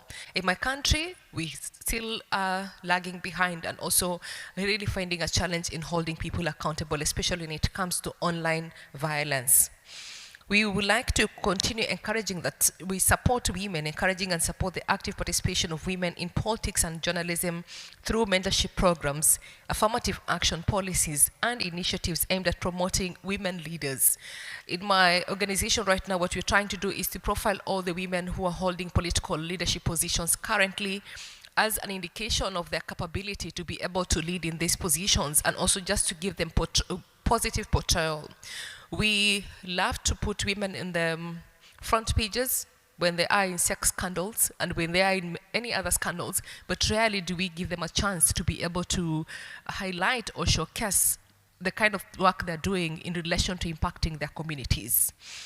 Finally, solidarity networks. We hope that this conversation today will not be an event in its own, but a continuation of a solidarity network, establishing support and solidarity among women in politics, women in journalism, allowing us to be able to share our experiences and provide mutual support globally. We're hoping that we'll also protect the rights and safety of women in these fields during electioneering period, which is also vital for us in promoting diversity, inclusivity, and the democratic process as a whole. Thank you so much. Thank you very much, Patience, really, thank you, on time. Now, I made a mistake in the introduction. I have two different agendas, one in English and one in Spanish, so I was confused. So let me just say that we have Ambassador Salah Hamad, and that we also have Arif Zulkifli, I hope it's correctly. Sorry about that. So now I will give the floor to Natalia Gumenchuk, co-founder of the Public Interest Journalism Lab in Ukraine. Thank you for this opportunity. I'm fully based in Ukraine, in Kiev, but came just recently here. And yeah, probably everybody knows there is a war in Ukraine, after the full-scale Russian invasion of the 10, which lasted for the last year and a half. We do have around 540 crimes against journalists recorded by the Institute of Mass Information in Ukraine, and 10 journalists which were killed, but overall 68 journalists dead, but 10 killed, I meant those who killed because of their professional activities. We do have, and among them, for instance, Max Levin, and I was heartened to hear his name during the first song, which colleagues opened the ceremony today. So we do have way more different types of the crime. When we could speak about 14 journalists missing, including them my close colleague Victoria Roshina, whose editor I was, 23 journalists kidnapped, 24 wounded. And there are other lists of the crimes, like 233 media had to be closed, in particular in the areas affected by the Russian occupation or the particular missile strike. Still, just to give you a bit of the understanding, how is it I'm also co-running the Reckoning Project, which is a project on documenting war crimes. And my team consists of the few dozen reporters from all over the country, which we were hired due to their merit, not because they are in the danger places. So some of them, 3 of them, has houses which has been partially destroyed. 3 of them had survived occupation, including one spent time in the basement in Bucha. Some were relocated. At the same time, those crimes are really more or less the very much same as against the citizens of Ukraine. Where do we have the biggest issues? They are the issues connected to the life in the occupation. So one of our member team, Oleg Baturin, in the early stage of the occupation has spent 8 days being detained and brutally beaten by the Russian soldiers. Therefore, after he has been freed, he managed to pursue and go on, and today remain one of the very few journalists who still document war crimes in his native town Nova Kakhovka, so from exile. And what we do in our reporting, we talk directly to these witnesses, and among our witnesses of the war crimes, there are at least 4 journalists. So the attention I want to drive is in particular to the occupied territories and real tortures and directed attacks on those. Would it be Angela Slobodyan? I'd in particular mention the names Ukrainian female journalists who spent more than 1 month in the basement and in the prison in Kherson, brutally also abused by the Russian soldiers. Luckily, she is again free. It's not about all the journalists. We have still 16 journalists arrested and detained in Crimea, which is occupied within the last, occupied for almost the last decade. At the same time, there is something spectacular and paradoxical to tell. The rest of the Ukraine, which is under the Ukrainian control, the most of the country, remains a pluralistic democracy where there are thousands of media working, where there is freedom of speech, where we can still do the investigations under the martial law, when we investigate possibly corruption in the army, and it would have particular influence on changing the ministers and the heads of the various institutions. There are vibrant debate, and at the same time, there is this physical threat. So there is something, this panel is called about the journalists under the risk during the times of crisis, but also elections. We would love to have elections in Ukraine, and they would be open, democratic, and pluralistic. The major threat for the elections is the Russian missiles and the fact that the part of the country can't vote under the occupation. We do have thousands of international journalists able to come to Ukraine and work openly. And even if we have some arguments, and we do have arguments with the security service, with the Minister of Defense, sometimes maybe there would be somebody's credential revoked.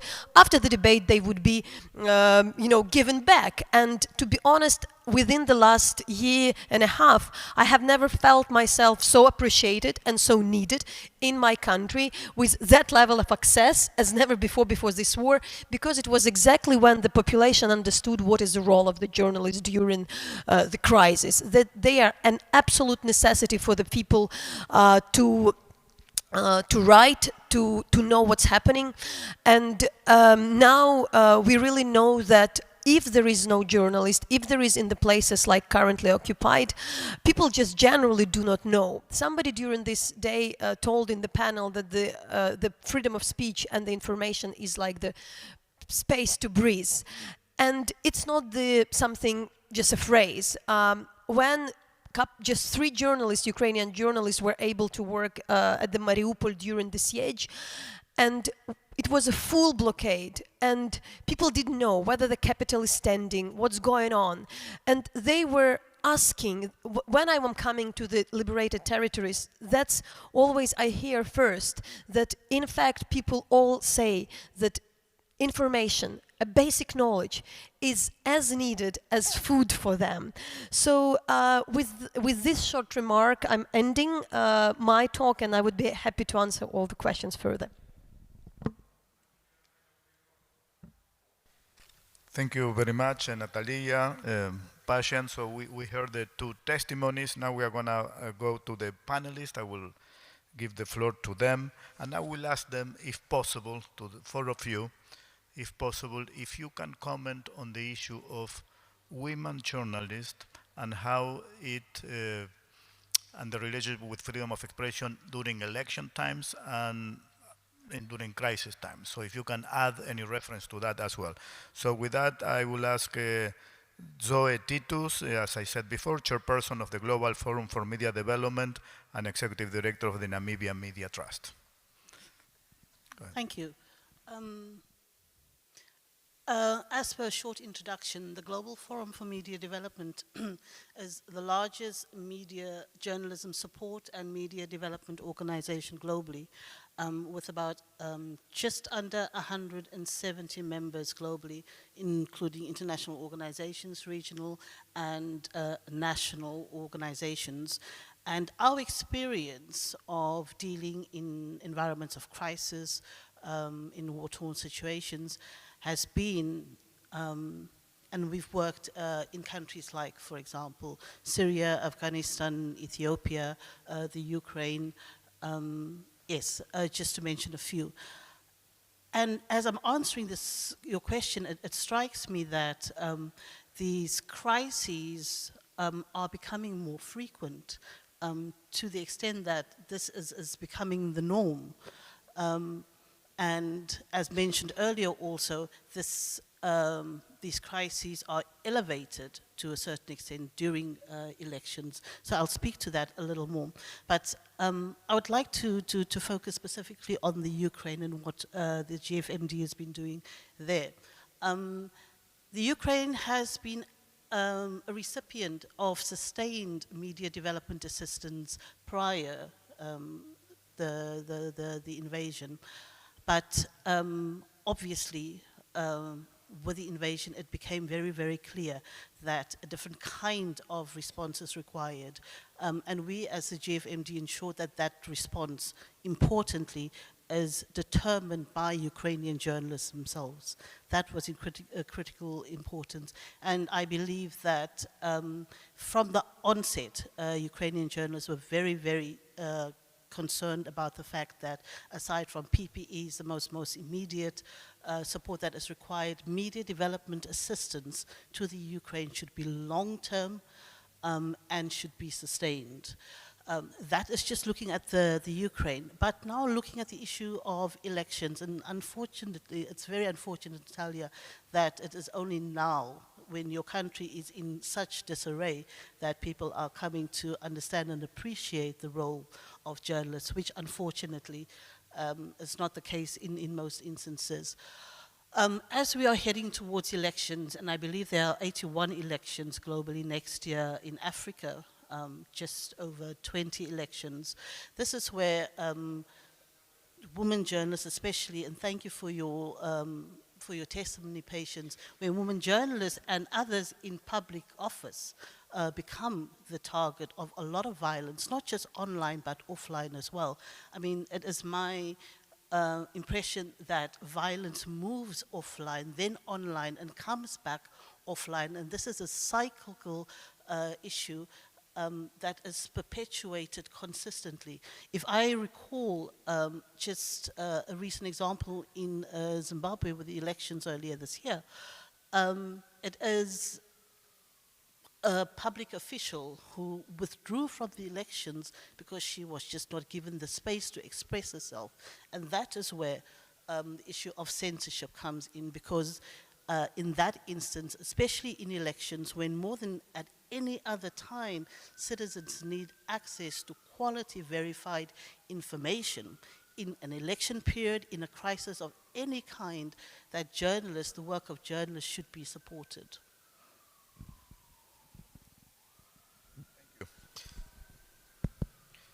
Thank you very much. So with that, I'm going to give the floor to Ambassador Salah Hamad, Head of the African Governance Architecture Secretariat of the African Union. Ambassador Hamad, you have the floor. Thank you very much for having me this morning. I'm grateful and honored to be part of this commemoration here at this great House of the Americas. I bring you greetings from the chairperson of the African Union Commission, His Excellency Mr. Musa Faki Mohammed, and also from the Commissioner for Political Affairs, Peace and Security, His Excellency Bankole Adoyi. I also wish to begin by observing the protocol that is currently in existence and also aligning myself with the statement that was delivered by the Honorable President of the African Court on Human and People's Rights, Honorable Justice Hamani Aboud. The African Union, as a continental organization, sister to the Organization of American States, has been working very closely with a number of organs, the African Commission on Human and People's Rights, the African Court on Human and People's Rights, and other organs of the African Union, as well as other stakeholders, including UNESCO and the European Union, and other partners, to have a wider platform for the protection and promotion of the rights of journalists. We've been, in fact, very involved, in particular with UNESCO, for the last few years to develop a number of platforms and also model laws that will assist our member states to ensure that there is a platform and also there is means and ways to ensure the protection and safety of journalists. However, the picture, of course, is still not really as it is supposed to be. We're still witnessing a number of violations of rights of journalists in many parts of Africa.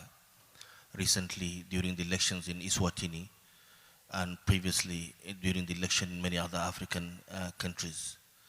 But also, unfortunately, we are now currently witnessing more violations in conflict areas in Africa, including Sudan, where journalists, in fact, have no friends. They are either prosecuted by the military or prosecuted by the RSF, the Rapid Deployment Forces. And as a result, journalists are caught in the middle between the warring parties, and they have no safe haven really in Sudan where they can live in safety. And that is why the African Union, as the continental organization, in fact, is working very closely with the African Commission on Human and People's Rights, the special rapporteurs and other stakeholders to ensure that the promotion and protection of the right and safety of journalists is a reality. But to do so, I think we really need to agree on a number of issues. One, that despite the treaties, the pronouncements and standards that we currently have, whether at the global level or the continental level, there is really need for the UN, the AU, the OIS, and other stakeholders to put their heads and hands together to ensure that all of these treaties are ratified, domesticated, and implemented at the national level. Without that, it will be very difficult to ensure the safety and the protection of journalists and other promotion and protection of human and people's rights. In addition to that, I think we need to also agree that the promotion of the safety of journalists is a collective endeavor. And that is why we need to share best practices and information on how to do more and to do better in terms of offering and providing the protection that is needed for all journalists. When it comes to election, the African Union recently reviewed its electoral cycle processes and developed a new manual on how to conduct better elections at the national level. And there's in fact a chapter on how to train journalists and law enforcement agencies at the national level to ensure that there is tolerance and there is also acceptance and respect that is exchanged between journalists and the law enforcement agencies at the national level. There is also now currently a number of manuals that are in the development process to expand the circle of training programs that will be offered prior to any and each election that will be taking place in Africa. Africa witnesses or see almost about between 15 to 20 elections a year. As you know, Africa has 55 member states, and that is quite a number, with a population of 1.2 billion almost, with more than 65% of the population as youth. And therefore, there's really need for more to be done to ensure that the journalists have the freedom they need in order to share information, in order to access information, and also to address issues that are in violation of the rule of law at the national level. The African Union is quite committed through its organs and institutions to work very closely with the international community as well as UNESCO and other entities to promote the right and protection of and safety of journalists.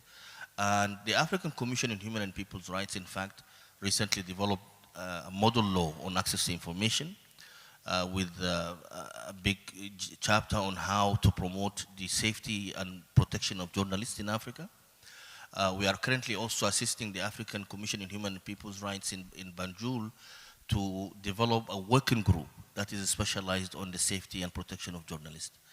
But still, we believe that there is more to be done simply because having treaties, instruments, and pronouncements is not really enough until they are domesticated, implemented at the national level. Thank you very much.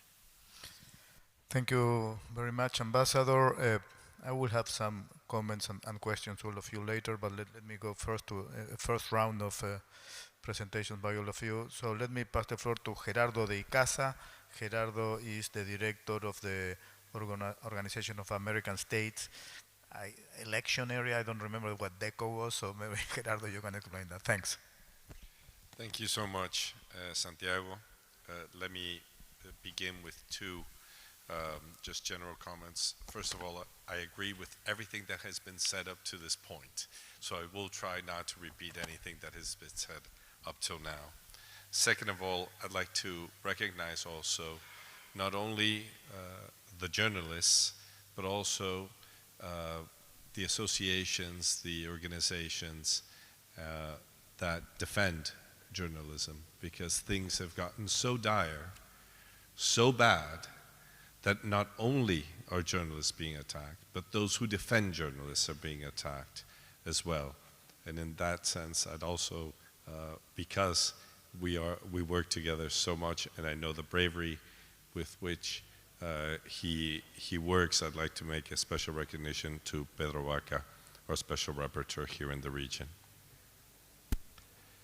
So, as Santiago said, and he so correctly said, because he's been our chief of mission before in electoral observation missions at the OAS, we observe elections throughout the region, throughout the 34 active member states of the organization. We deploy around 11 missions a year. This really wasn't an electoral issue. This is kind of a cross-connection of things. But in 2016, it became such a huge issue, especially in one election, and you will know what election I'm talking about, in which a very famous candidate attacked the media in such a way, and it was so aggressive, not only towards general media outlets, but to specific journalists, singling them out, that it became important for us to start mentioning these attacks in our reports. Since then, 12 missions in 9 countries have attested to different types of attacks. Of course, the worst types of attacks are, as we've heard, killings. However, there are more nuanced, more subtle attacks that sometimes we don't pay attention to, but I think that are just as important. One is institutional attacks by authorities, but also laws limiting freedom of speech or laws limiting certain expressions that are then used in an electoral context. That is not why they were created, these laws, but they are used in these elections to intimidate, to punish even journalists covering campaigns. Other examples are campaigns limiting the access to certain journalists or to certain media outlets to their events, or just denial of journalists being able to enter polling places and reporting from places where people are voting or the vote count is taking place. Signaling out journalists as being partial, even in some cases revealing their personal information, how much they make, for instance, signaling them out as corrupt. As we know, there is only one small step between verbal violence to physical violence, and I think we should be stopping and denouncing the verbal violence as well as the physical violence as well. Using excuses now of social media and fake news as a tool for censorship, I can only imagine what will happen, and we're starting to see that as well when AI starts being more of an issue in elections as well. I'd like to finish just because of the time constraints, and I'm open to any of the questions that you might have, especially on the recommendations that we have issued when we've seen this. But just finish with a final thought that those who attack journalists attack journalism, and those who attack journalism attack freedom, truth, accountability, human rights, and ultimately they attack democracy. Thank you. Thank you, Gerardo. Now to finish with this first round, I'll give the floor now to Arif Zulkifli, Chairperson of the Law Commission, Indonesian Press Council.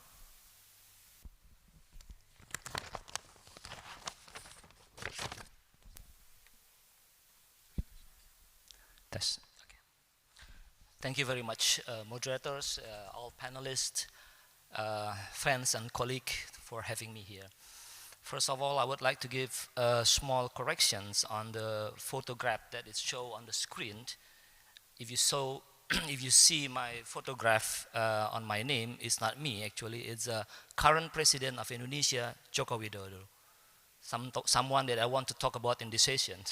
So thank you very much for having me, hoping me to become a next Indonesia president.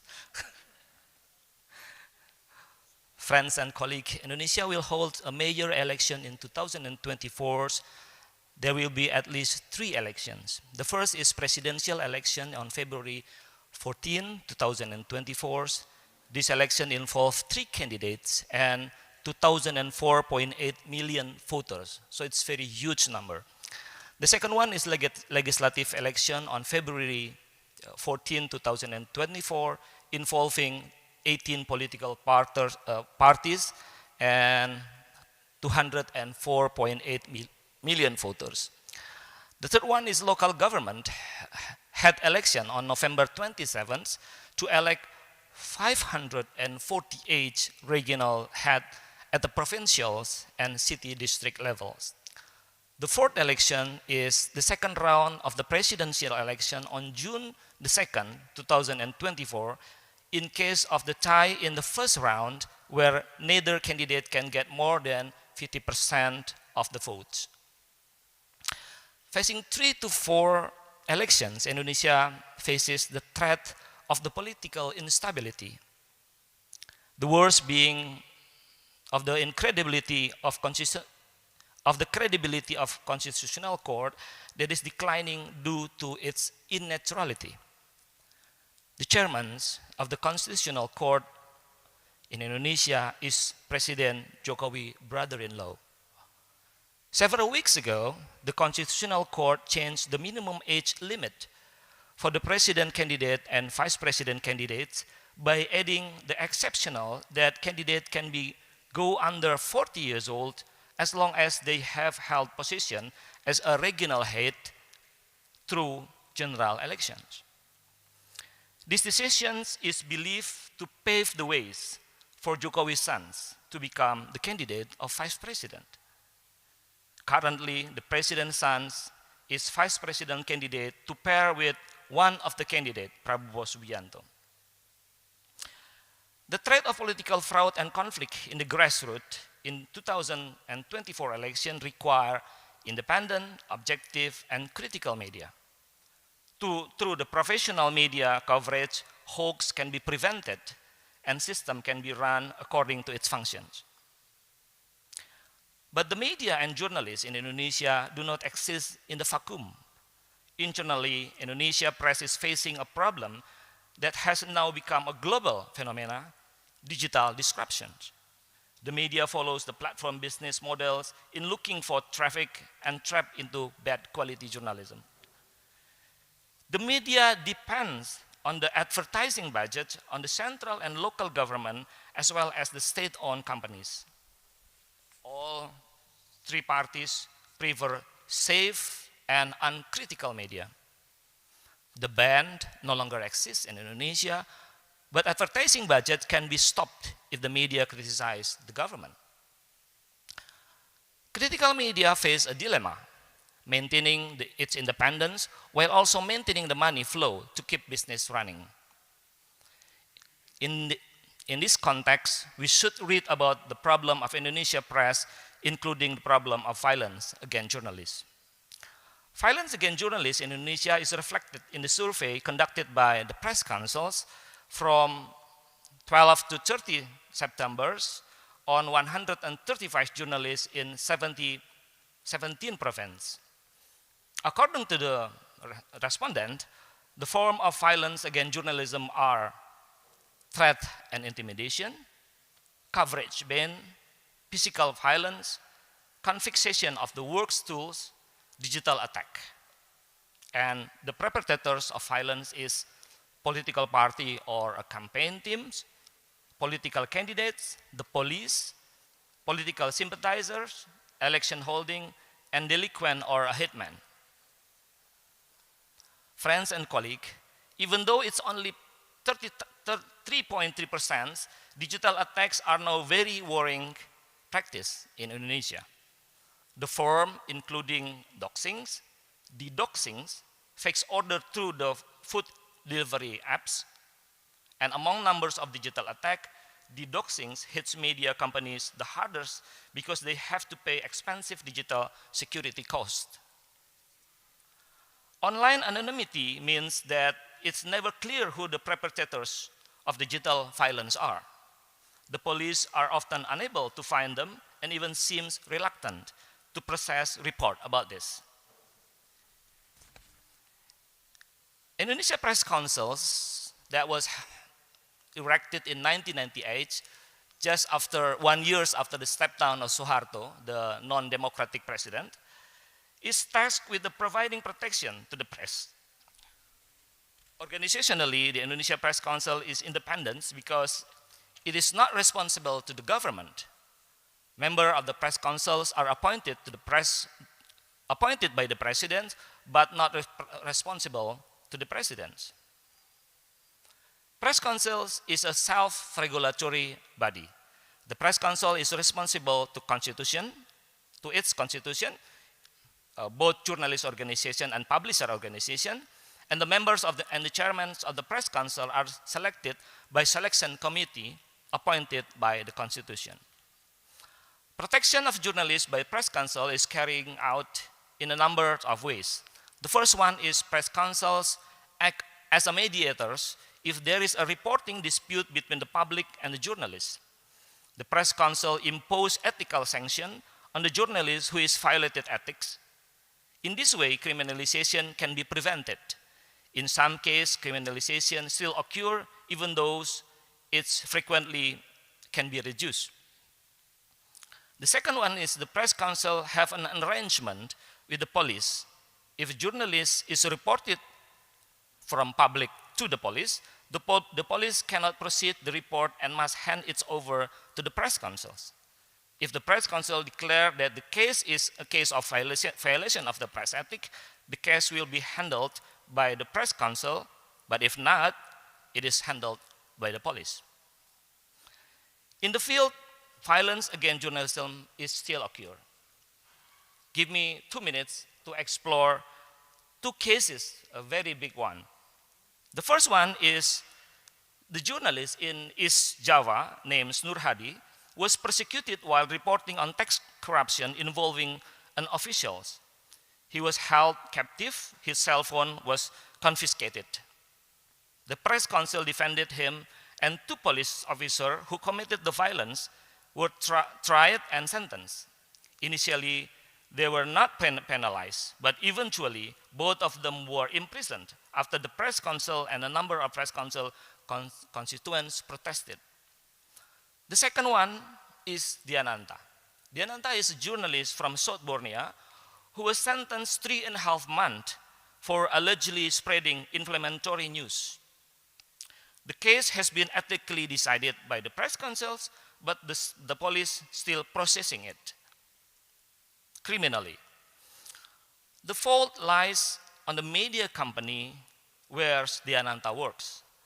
They denied Diananta as a part of their journalistic work. As a result, Diananta journalist work is deemed illegal. Friends and colleagues, last passage from me is, I believe that no regime want the freedom of the press if their freedom detrimental to their interests. Freedom of the press is not one-way ticket that takes press freedom from the situation of not being independent to the situation of being independent. Any regime, I believe, could bring the press back to the state of without independence. Thank you. Thank you very much. Let me now ask each of you, only 1 minute each of you. We have a wonderful panel with representatives from civil society and representatives from multilateral organizations. And we always, and I'm part of that as well, we always say that there is more to be done.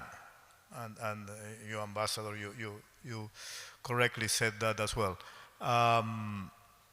So my question to each of you, if you can respond in 1 minute, considering that we are at the Organization of American States, this is organized by UNESCO. We have the presence of the rapporteurships of freedom of expression at the Inter-American system as well as the UN. So what is that else to be done? What do we have to do in order to protect more the journalists, in order to make sure that we can at least start to stop the killing and the attacks against journalists? What can be done at the multilateral level or at the local level or at civil society? So who wants to start? 1 minute each.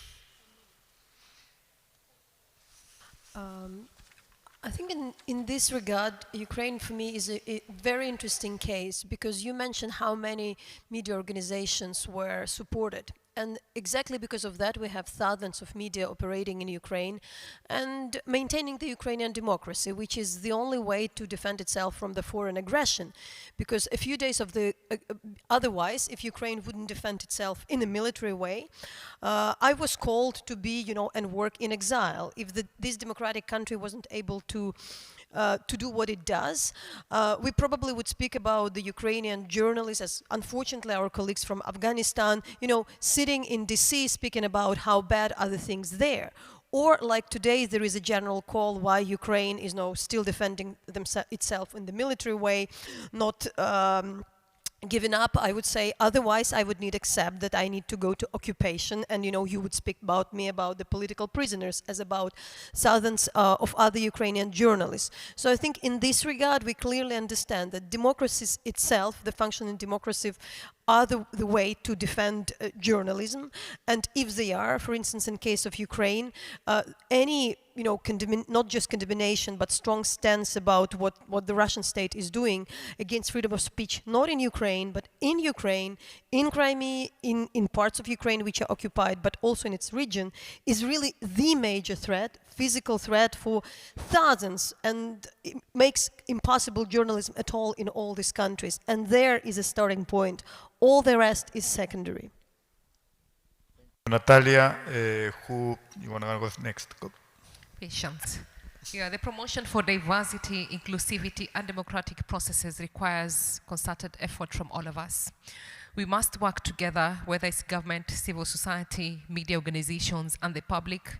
We must all need to create and look at it as an urgent action for us, creating an environment where women journalists, women politicians can freely and safely participate in politics and in journalism. So this is a call for all of us today to continue championing for a more democratic and more freer space for women globally. Thank you. You want to go on? Thank you, Santiago. If I were to leave you with one thought today, it would be to support our call for an increase in the amount of development assistance.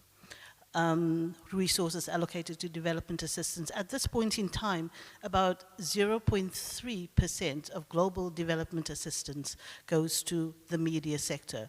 We are asking not for much, just to increase that possibly to 1%, because fundamentally, media that is vulnerable in terms of funding, in terms of support for legal reform, in terms of support for the protection of journalists, a media that is vulnerable will not be able to respond to the demands placed on it by society at large, especially in times of crisis, especially in times of elections. Thank you. Who wants to start from that side? Gerardo. So our missions have actually issued in these 9 countries several recommendations. And I'll mention some of the recommendations that we've issued. One is the creation of methodologies, uniform methodologies in public registries about violent attacks against journalism. We believe that studying the phenomena is a good idea to then provide solutions. Another one is to establish and reinforce mechanisms to protect journalists during electoral periods. And in this case, I just want to mention that one of our recommendations after the first round of the election in Ecuador was actually implemented before the second round, which was to regulate something that had been in the law but had not been applied because there was no secondary legislation. Third, guarantee that there is a correct coordination between the different state authorities involved in the protection of journalism, of journalists. Early warning systems is another thing that we've recommended. Also the elimination of, I would say, very subjective rules and regulations about things that can be offensive or against people's honorability and things like that that are used then to intimidate journalists legally, processing them. Last, I would say there needs to be some training also for candidates and some sensibilization of political parties and candidacies about the importance of freedom of speech and expression. And last, obviously the most important is that the crimes do not go unpunished, so that there is follow-up on the investigations, that they're exhaustive, and that there is no impunity for these crimes. Thank you. Thank you. Ambassador? Thank you very much. Briefly, I would say one, we really need to ensure that all of these beautiful treaties, conventions, and instruments are ratified, domesticated, and implemented. Unfortunately, so far, despite the high number of ratification, they are only shelved and are not really domesticated and implemented. So I think that is number one. Number two, we need to ensure that there's training programs and orientation programs at the national level on all of these treaties that are currently in place to promote and protect the human rights in general, but the rights of and the safety of journalists in particular. Number three, I think it is quite important that we really need to ensure that there's greater coordination and collaboration between all the mechanisms that are currently in existence, whether they are at the global level, regional level, or at the national level. Last but not least, and this is extremely important, journalism is a noble profession, and that's how it should be seen. Sharing information, accessing information is part of the measures that will ensure that this profession can do good to humanity. So therefore, attack on journalism should be seen as attack against humanity. Thank you very much. Thank you. Last minute, Arif.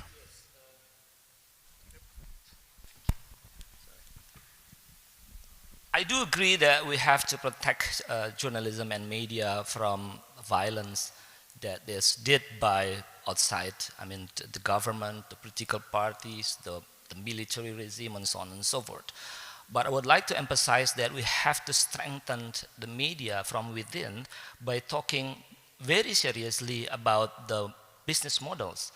That's the real threat, in my opinion, in my country, and I believe in several other countries, that we have to talk about how to earn money, how to strengthen, and how to not go deep into bad quality journalism due to the model business that pointed that the traffic is everything. Thank you.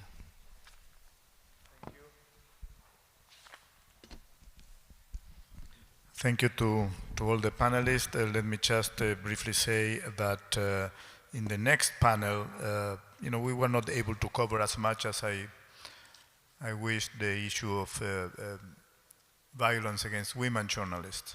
In the next panel, I believe Pedro Vaca, the current rapporteur of freedom of expression of the Inter-American system, will cover that issue in more detail, because there are important cases decided in the Inter-American system precisely on that issue. With that, I'd like to thank you all for participating, and please, an applause for all of them.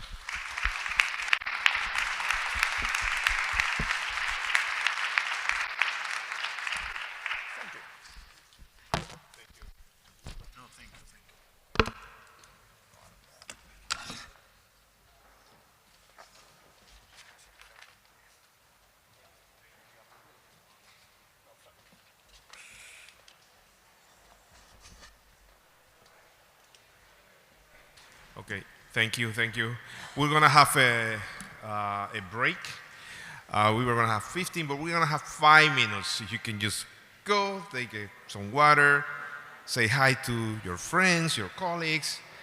If you need to go to the restroom, but we'll be back in 5 minutes for the next panel.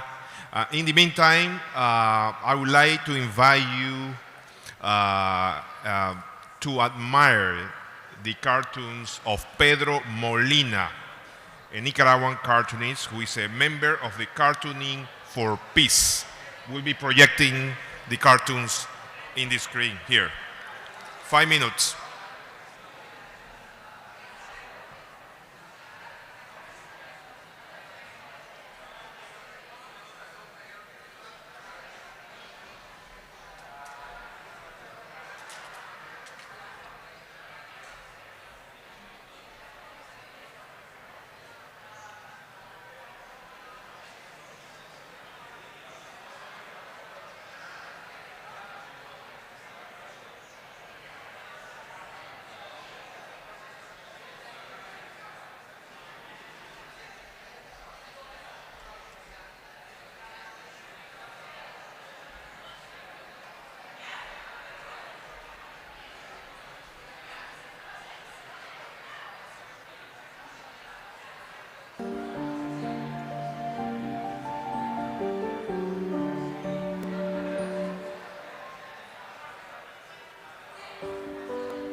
Hi everyone. Hey everyone.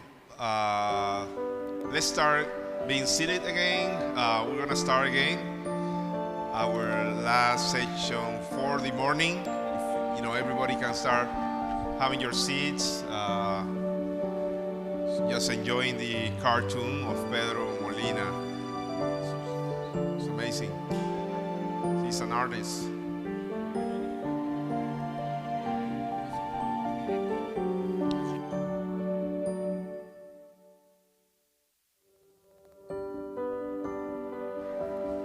So as everybody start coming in, please. We're gonna start.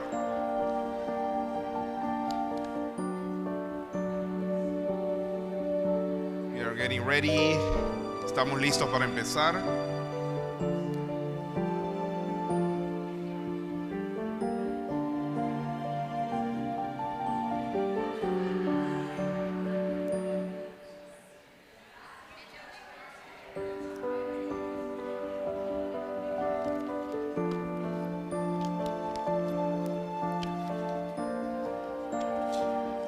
Okay, are we ready?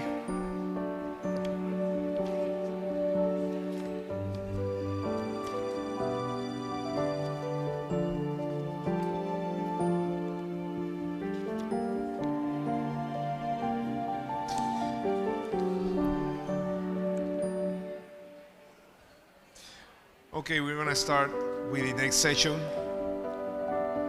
I hope everybody can come in. The next session, I'm also, if you know, everybody can start sitting on front instead of being so spread out. If everybody can start coming and sitting closer to the stage, that would be helpful. Si todos por favor se pueden sentar cerca a la tarima sería mejor. Se pueden acercar.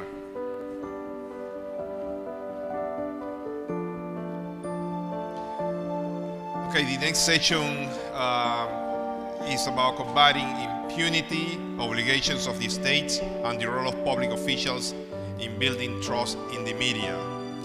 And the moderator of that panel is Ruth Cronenberg, Executive Director of Free Press Unlimited.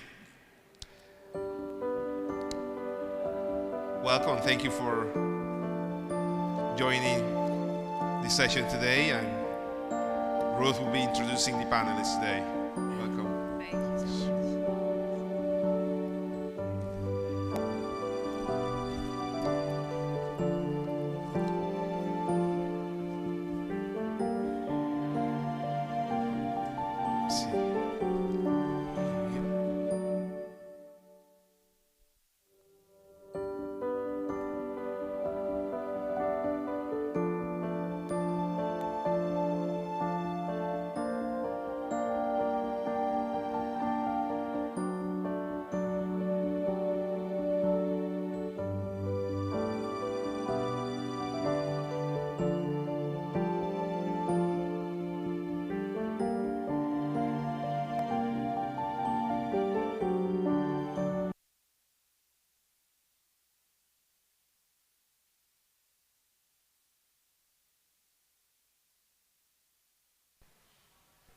One, two, three. 1, 2, 3. Okay.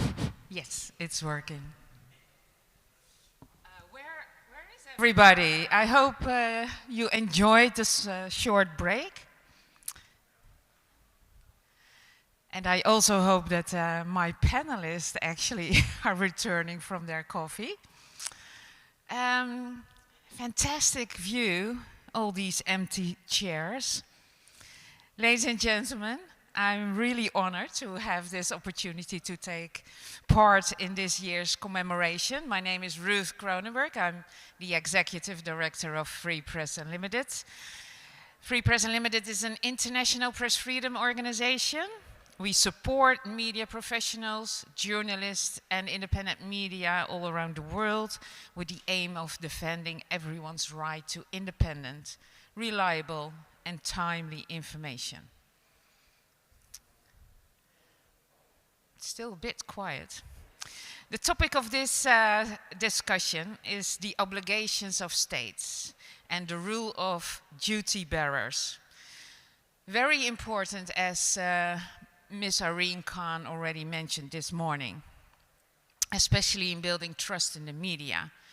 The proliferation of mis- and disinformation has undoubtedly contributed to a severe lack of trust in journalists and media. And it's enhanced by the negative rhetoric sometimes adopted by public officials and public figures, such as politicians. We have a set of very distinguished panelists today, and I would like to invite all of them to the stage. And I'll start with Honorable Neema Lungangira. She's a member of parliament in Tanzania, as well as chair of the African Parliamentary Network on Internet Governance. A very warm welcome. Secondly, I would like to call Ms. Zenana Burek. She's Executive Director of the Press and Online Media Council in Bosnia and Herzegovina. Hi, very nice to meet you. Please also join me in welcoming Mr. Guillermo Canella, Chief for Freedom of Expression and Safety of Journalists at UNESCO. Last but certainly not least, Mr. Pedro Vaca, Special Rapporteur for Freedom of Expression of the Inter-American Commission on Human Rights. Welcome. Before we start this relevant discussion, I would like to start this session with the testimony of Zenia Hernandez, Director of Fundación Democracia, Transparencia, Justicia in El Salvador. She has been targeted with spyware and continues to speak out about the threats she faces as a journalist. Please welcome Ms. Hernandez, who will give her testimony. Your floor is yours.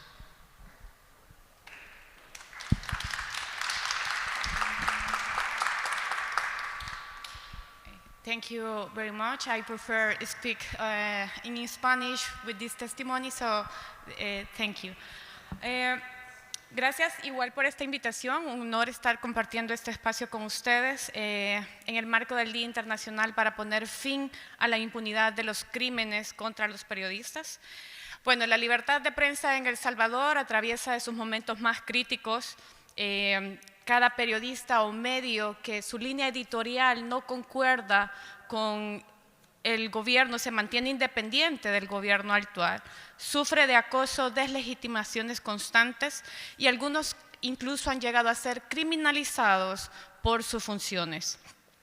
Por más de un año, hasta el día de ayer, fueron penalizadas cualquier nota periodística que tuviese que ver con seguridad pública y el tema de las pandillas. El día de ayer la Asamblea Legislativa despenalizó esto, pero durante todo este tiempo que ha estado el régimen de excepción, se ha criminalizado a los periodistas que dan cobertura en este tópico. Además, El Salvador ha retrocedido nuevamente para el 2023 dentro de la clasificación mundial de la libertad de prensa, cayendo ahora hasta el puesto 115 de los 180 países que son evaluados. Pero claro, ¿a qué se debe esta caída de parte de El Salvador nuevamente, por segundo año consecutivo? Y es que los periodistas enfrentan ataques, amenazas, ciberbullying, seguimientos físicos, espionaje, privación de libertad de manera arbitraria, confiscación de sus equipos, agresiones, hackeos a todas sus cuentas sociales y también mensajería personal, restricciones, discursos de odio desde los funcionarios, acoso institucional, es decir, utilizar todas las instituciones del Estado para poder intimidar a la misma prensa, falta de acceso a información y criminalización.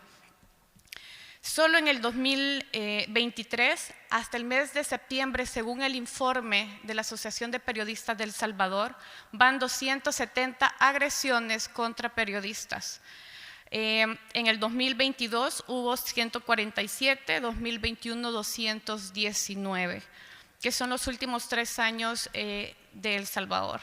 Entre algunas de las consecuencias en el 2023 hay 4 salidas del país de manera preventiva de parte de periodistas. Hay 2 desplazamientos forzados internos, es decir, que por ejercer el periodismo en El Salvador, estas personas ya no pueden continuar viviendo en donde se encuentran. Y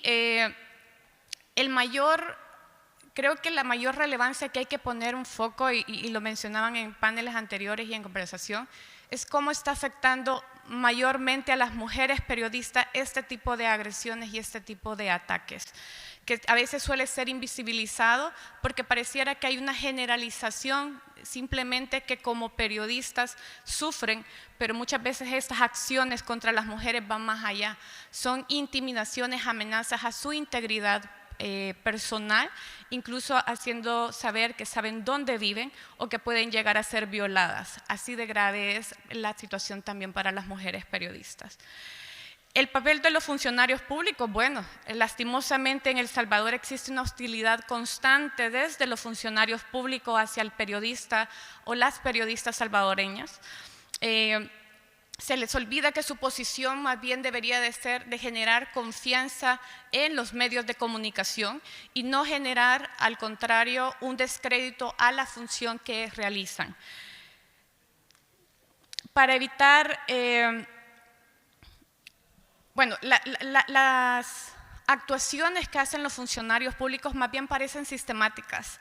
Hay una serie de actuaciones que cuando un periodista o un medio de comunicación saca una nota que puede ser muy fuerte en la opinión pública de cara al gobierno, a alguna institución del Estado, empiezan a activarse una serie de actuaciones como empiezan troles, cuentas troles en redes sociales, hacen que personas que son partidarias o afines al partido de gobierno empiecen a cuestionar y a atacar a los mismos periodistas.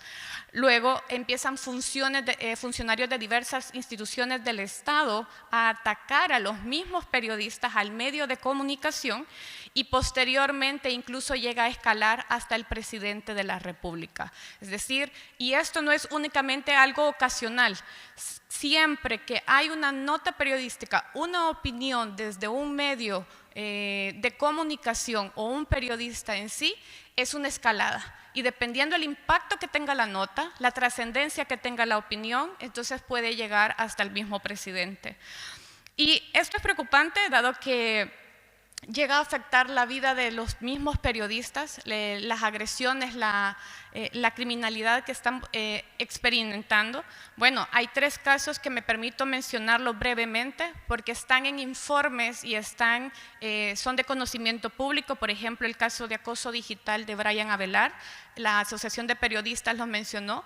Un funcionario público lo vinculó con que su supuesto hermano estaba en pandillas, y empezaron a ser tan agredidos que fue afectado a su honor y a su integridad. Él tuvo que salir del país momentáneamente.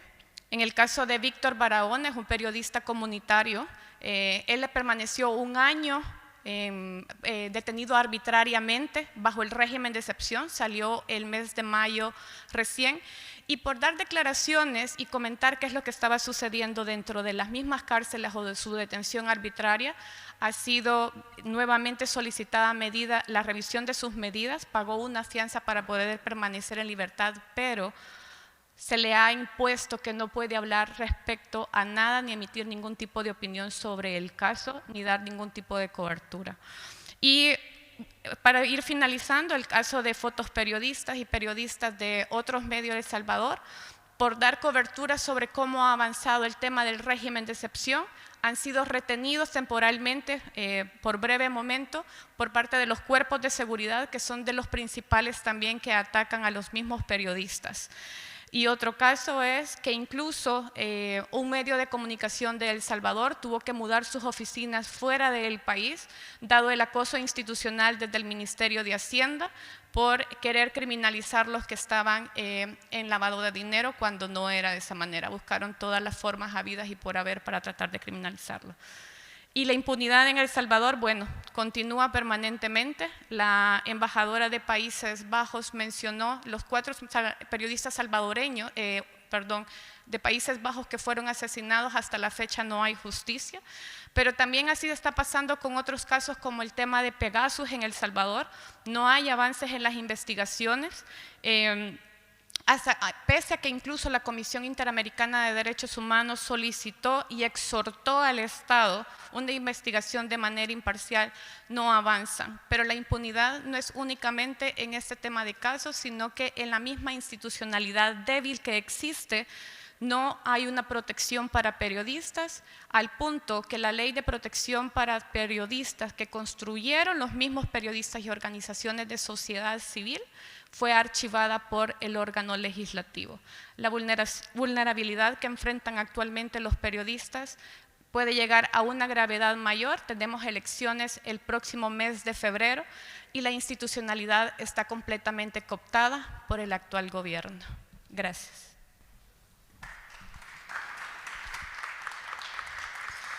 Thank you so much, Zenia Hernandez. So we will start now with the first round of questions for our distinguished panelists. We will follow the so-called flash talk format, which means that I will open the floor for a question and the panelists are obliged to give a short reply.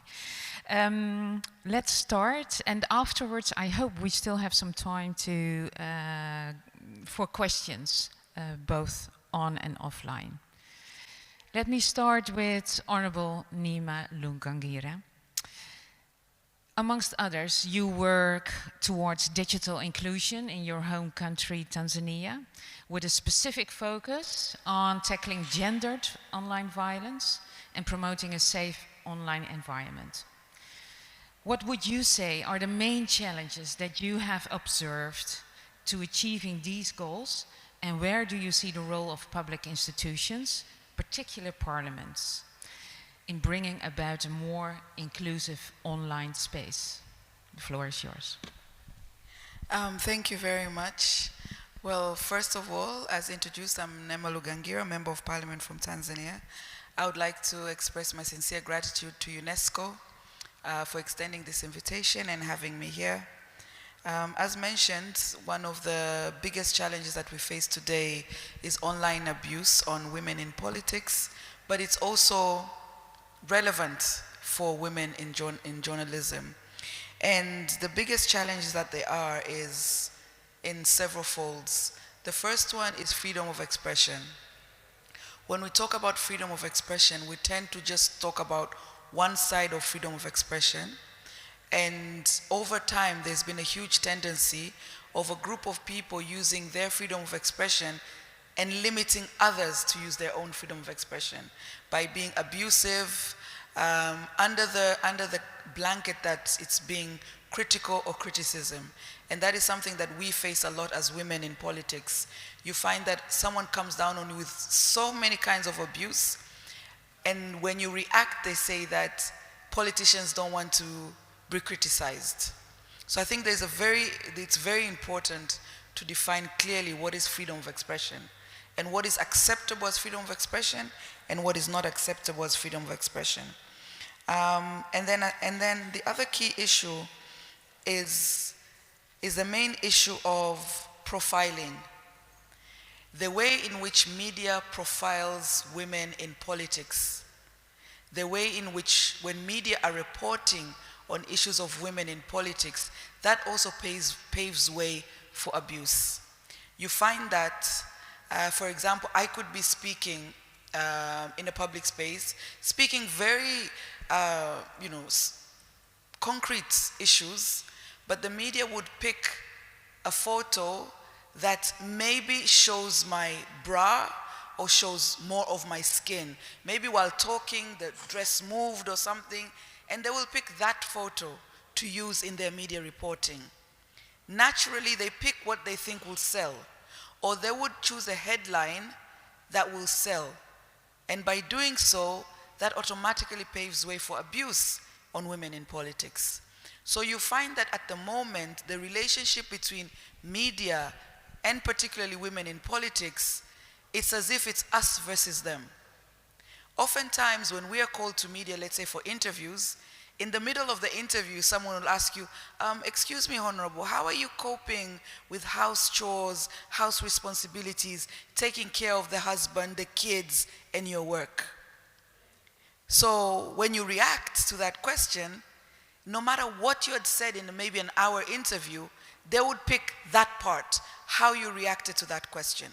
But they don't do the same to our male counterparts. So there are times in which, yes, as media people, we may feel that we're being victimized, but it's also important to recognize what role are we also playing in the other group also, becoming victims of different sorts. And then finally, what I would like to say is I feel that issues that women journalism go through are similar to what women in politics go through. So instead of us not working together, instead of it being us versus them, I think there's so much power in us working together. And this is something I think very recently, about 3 weeks ago, we organized a joint webinar with UNESCO and brought together women MPs from 5 African countries and women journalists. And we could see the similarities. But because we're not working together, so us as women in politics feel that journalists and medias are just out there to get us and profile us in the way in which we'll sell. And then on the other hand, women in journalists go through a lot of gender-based violences and issues that we as politicians can work on by working on the laws and having different kinds of reforms. So I think one of the key outputs perhaps of this year's event can be to find ways in which we can bridge the gap between women journalists and women in politics, and let us work together to strengthen the environment. And finally, one of the speakers in the last session spoke about the importance of law reforms. If parliamentarians, politicians are not adequately engaged, how are we going to be able to make those law reforms? So this again echoes the importance of us working together. Thank you. Very well said. Thank you very much. My next question is for Mr. Guillermo Canella. I think we can all agree that public officials do not have a neutral role when it comes to building trust in media and even further to actually protecting journalist safety. Public speech can be a double-edged sword. The discourse of public authorities can help prevent violence against journalists and contribute to building trust, but at the same time, public rhetoric can create or enhance distrust in journalists. Could you kindly delve into the relationship between the discourse of action by public officials and the safety of journalists?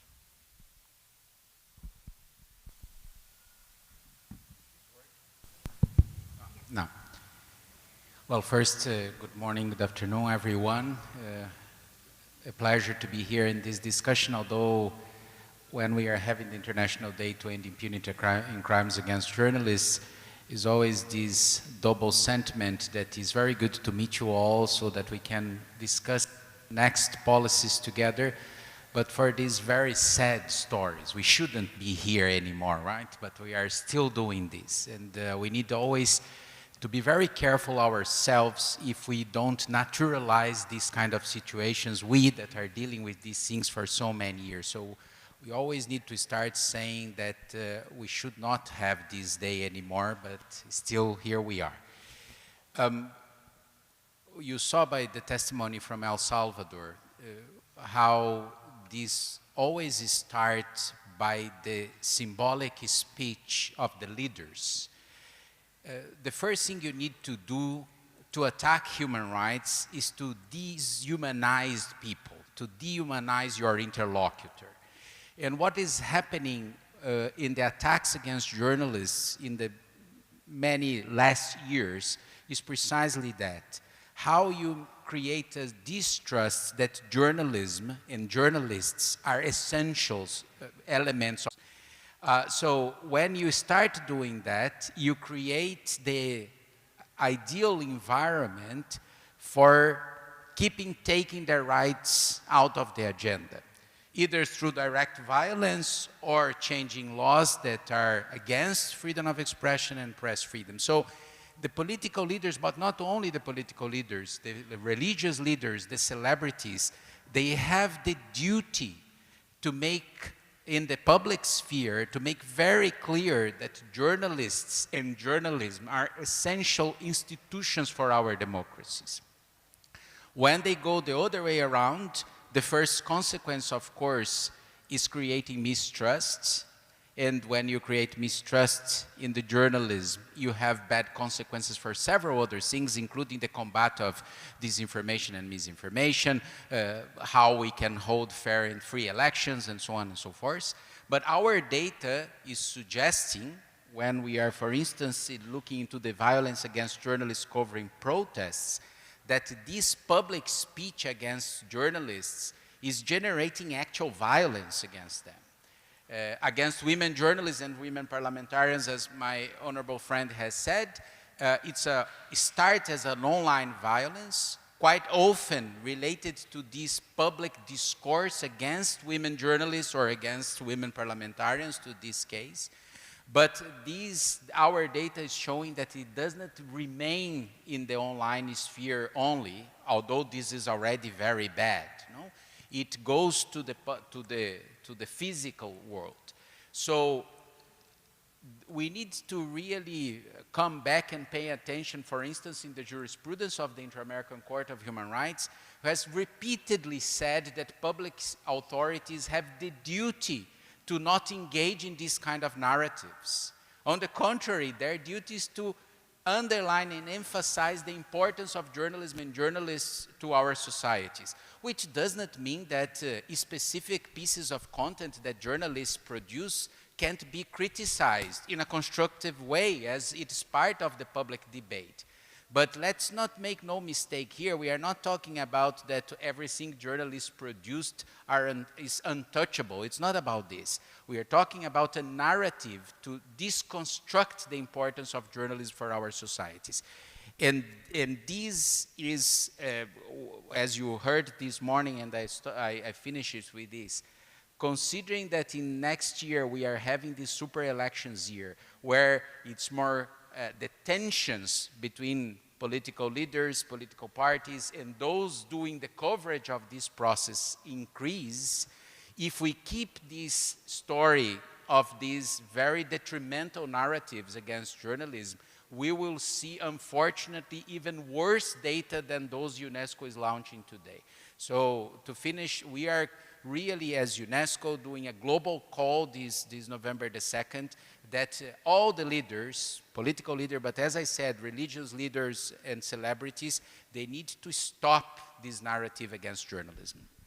Thank you so much, Mr. Canella, and very rightful so. And my next question is for Mr. Pedro Vaca. Hi.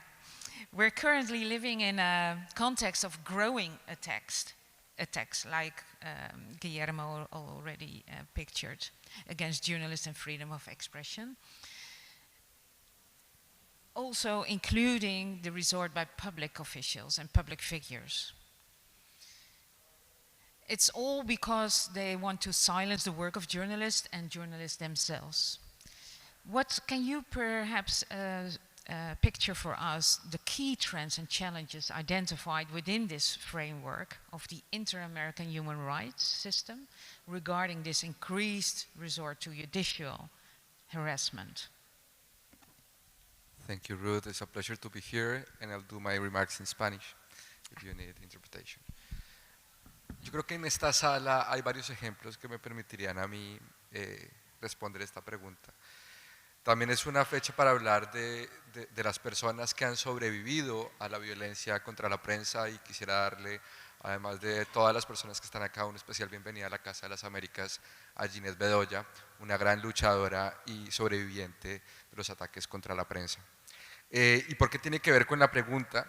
Porque hay una larga lucha por la justicia. Detrás de cada agresión, cada ataque a la prensa, el Estado de Derecho acumula una deuda. Y esa deuda no se salda hasta tanto no hay justicia. Y encontramos varias personas en este salón, incluyendo Ginette, que siguen haciendo llamados por la justicia. Segundo lugar, a cambio de a cambio de la impunidad, lo que sí encontramos, tenemos problemas con la interpretación. Sorry, Pedro. I just heard that the interpreters actually cannot do their work due to lack of sound. So okay. They have no. So we, Ahora. the non-Spanish people, were not Probamos, able to hear. ahí se escucha. Yes, ¿La interpretación? Okay. Do you mind to start over? Con mucho gusto. Okay. Les comentaba que en este salón creo que hay varias personas que me ayudarían a responder la pregunta, y hacía una primera bienvenida a Ginette Bedoya, una luchadora por la justicia, y quería hacer el contraste de que si bien hay periodistas y familiares de periodistas que buscan justicia y se les da impunidad, es sorprendente ver cómo hay sistemas judiciales extremadamente rápidos en judicializar periodistas, ¿no? Y toca decirlo con todas las letras, somos una región y somos un planeta donde estamos empezando a ver de nuevo un retorno de periodistas y personas que ejercen la libertad de expresión con fines de interés público en prisión o cerca de ella, o en un ambiente tan tenso que les implica salir del entorno en el cual quisieran ejercer su libertad de expresión. Y yo creo que esto va a una reflexión más que del Poder Judicial, a una reflexión de sociedad, de Estado de Derecho y libertad de expresión. Ahí tiendo a creer que hay una suerte de traición del liderazgo político con la propia democracia. El liderazgo político llega a ser poder cuidando un espacio público del cual participa, pero del cual también tiene que permitir que participen otros actores que piensan distinto. Y pareciera que paulatinamente hay quienes llegan a posiciones de poder para negarle el derecho a controvertir a otras personas, incluyendo periodistas. En esta línea, creo que uno echa a faltar algunos frenos y contrapesos, checks and balances. ¿Cómo es posible que tengamos partidos políticos que facilitan el liderazgo público que ataca a la prensa? Incluso lo premian. ¿Cómo es posible que los poderes judiciales o parlamentarios no reprochen planteamientos estigmatizantes de gobiernos contra la prensa? Y esto además termina siendo algo que termina afectando, por ejemplo, la confianza del propio Poder Judicial para hacer un contrapeso de gobiernos que puedan, o de vocerías públicas que estén lastimando ese espacio público. Mi temor más profundo es que yo siento que estamos en una fase incluso más grave, y es que pareciera que la sociedad está empezando a rechazar el periodismo. Y me parece perturbador para el futuro de nuestras sociedades que haya porciones de nuestra comunidad que considere que la propaganda es buena y que el periodismo obstaculiza un progreso prometido por un líder. Creo que ahí está una parte central de la preocupación. Y eso me lleva, para ser muy concreto, yo desde mi posición suelo hablar de liderazgos políticos que estigmatizan, pero hoy quisiera hablar de liderazgos políticos que no, y quisiera aprovechar que está la representación de Chile, para indicar que no he registrado en este tiempo por parte del presidente ningún planteamiento estigmatizante, y todo lo contrario, invitaciones a considerar a la prensa como un escrutador del poder, como un actor que incomoda al poder, y creo que también estamos a tiempo de reconocer estos, y no quiero decir que no tengan problemas en Chile, quiero decir que por lo menos advertimos de liderazgos que pueden estar dialogando con una problemática que se extiende como una pandemia. Creo que es muy importante retornar a la deliberación, a los pilares de la democracia, retornar a la controversia, retornar a la diferencia, y ahí la prensa es fundamental. Thank you so much, Pedro. It's very good to highlight also some of the positive things that's happening. Then I would like to turn to Ms. Zenana Burek. Ms. Burek, you're the Executive Director of the Press and Online Media Council in Bosnia. Self-regulation mechanisms can play actually a very good role in strengthening media accountability, increasing media good governance, building trust in media. And from your point of view, embodying such one of those bodies, how can self-regulatory mechanism can contribute to promoting a safer and free media environment for the exercise of journalism? Thank you, Ruth. So we are trying, but you will hear now what is going on in Bosnia and Herzegovina.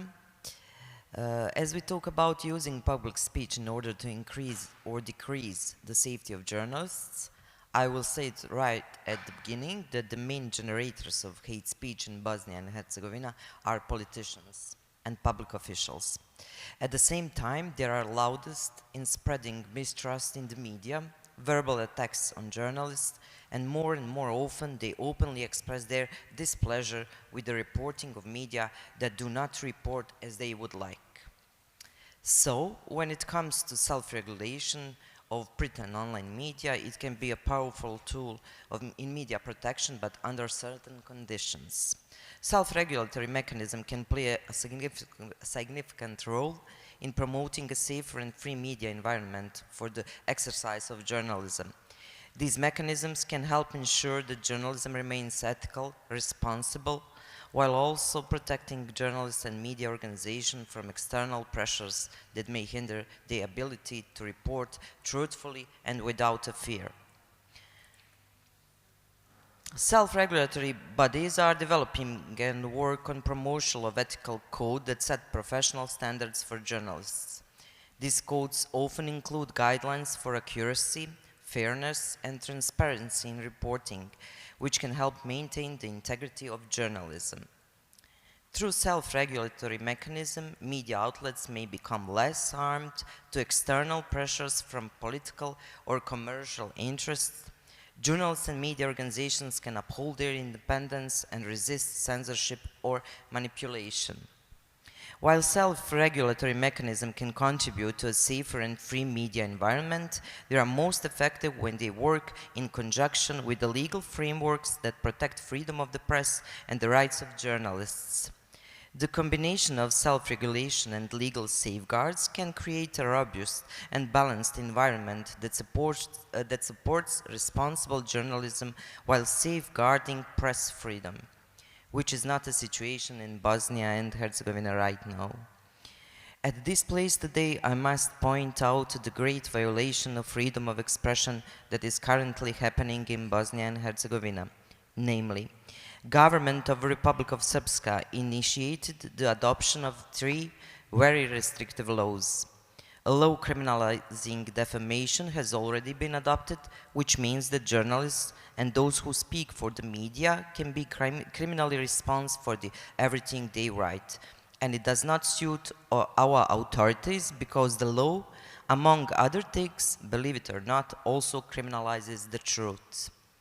In addition, according to the Russian model, the law on the register of non-governmental organization and the designation of people who work for NGOs as foreign agents is being adopted.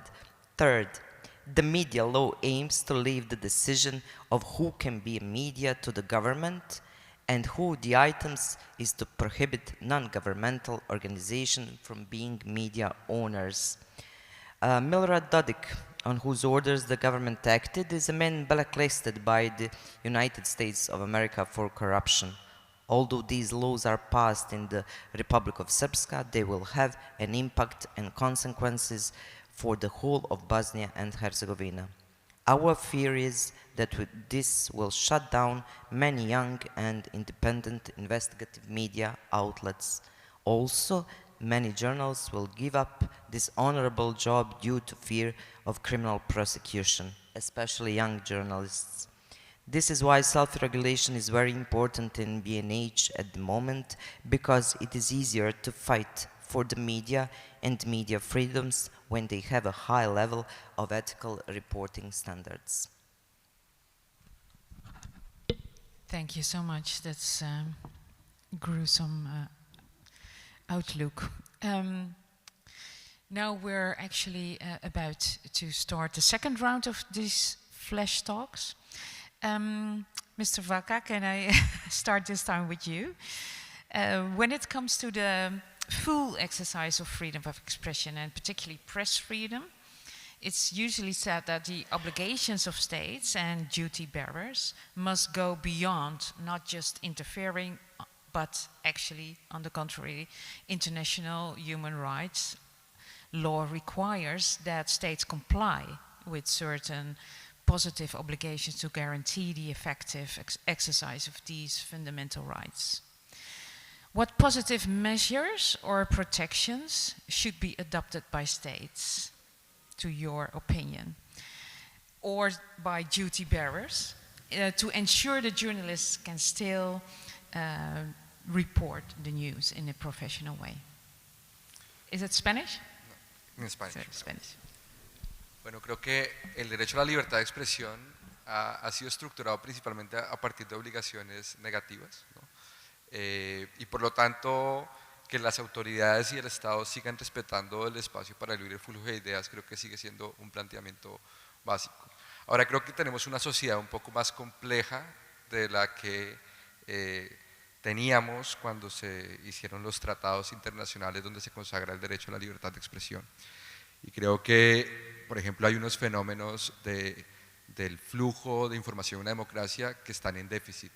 Tenemos zonas remotas y aisladas que se están desconectando cada vez más, no solo por temas de simple infraestructura, sino por ausencia de periodismo y sostenibilidad en el periodismo. Creo que, y se ha mencionado en varios paneles acá, la pregunta de cómo se va a sostener el periodismo hace mucho tiempo dejó de ser una pregunta solo de medios y de periodistas. Creo que es una pregunta de la democracia en su conjunto y en la cual el Estado tendrá que tener algún rol de facilitación, de por lo menos de no interferir negativamente en la sostenibilidad de los medios de comunicación.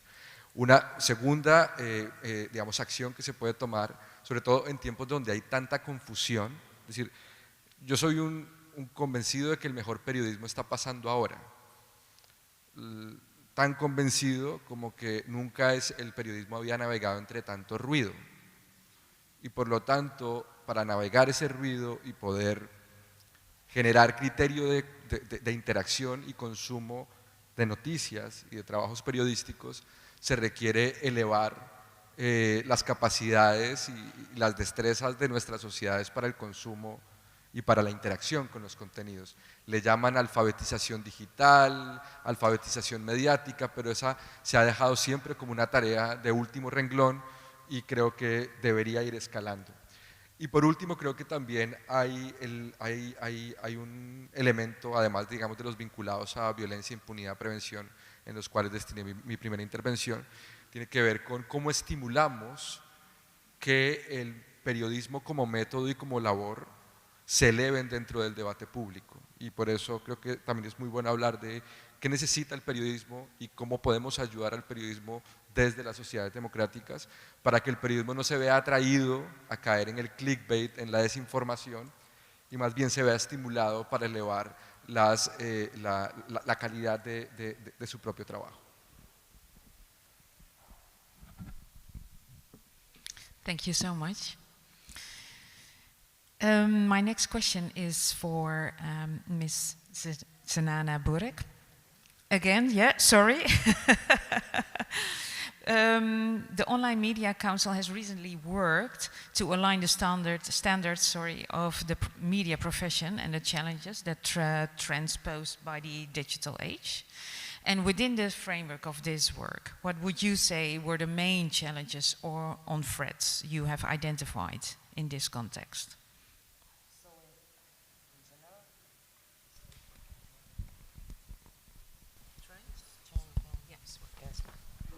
So, in general, there are several key challenges and threats that can impact trust in media and journalists.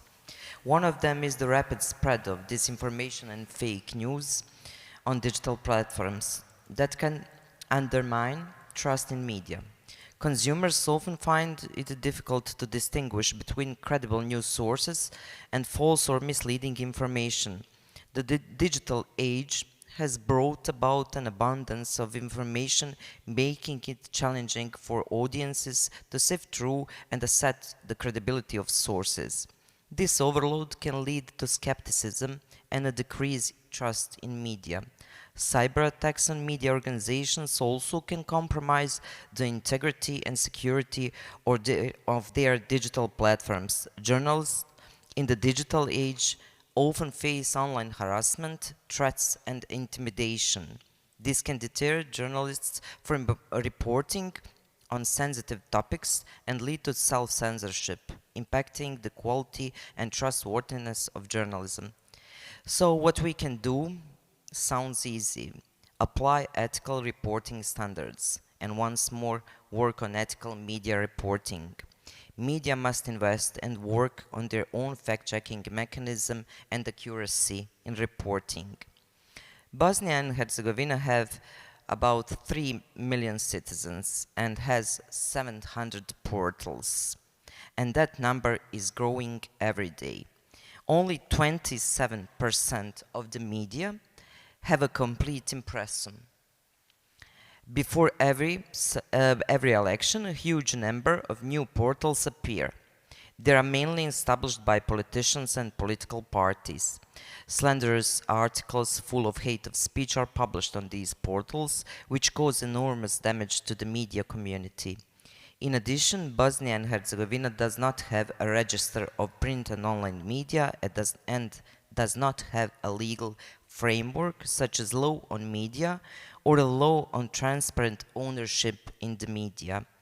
The Press Council is in fact the only body that is currently responsible for online media, and it is not a regulatory body but a self-regulatory body.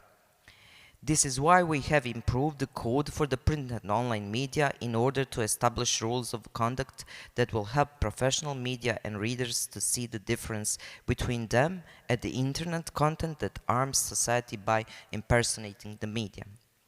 The Press Council added 8 completely new articles of the code that primarily refer to the use of information technologies, wanting to point out the professional, civilized, and human use of technologies. We also introduced disinformation into the code, which is increasingly common occurrence in the media with the aim of spreading panic and confusion. We also mentioned the incompatibility of the journalistic profession with some other activities, especially in the political sphere, and that the journalist has the right to refuse some of the tasks if contradicts his beliefs. In addition, I think it's very important to fight against disinformation, but not in the way of a fact-checking mechanism only for Facebook. We must put fact-checking in the first place for every text published by a media that calls itself professional. This will reduce the spread of disinformation and protect citizens, media freedoms, and citizens' this honorable journalistic profession. Thank you. Thank you very much. Very clear. I would like to turn to Honorable Ms. Lugangira. You just gave me a special request about the integrity and the electional media, but we did touch upon elections in the previous panel. You want to mention something about the integrity, right?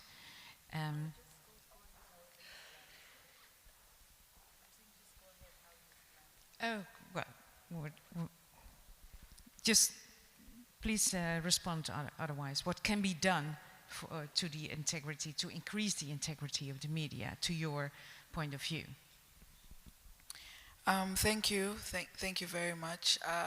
Firstly, I think it's very important I've heard a lot of speakers mentioning that a lot of the issues that media faces is also subjected by politicians.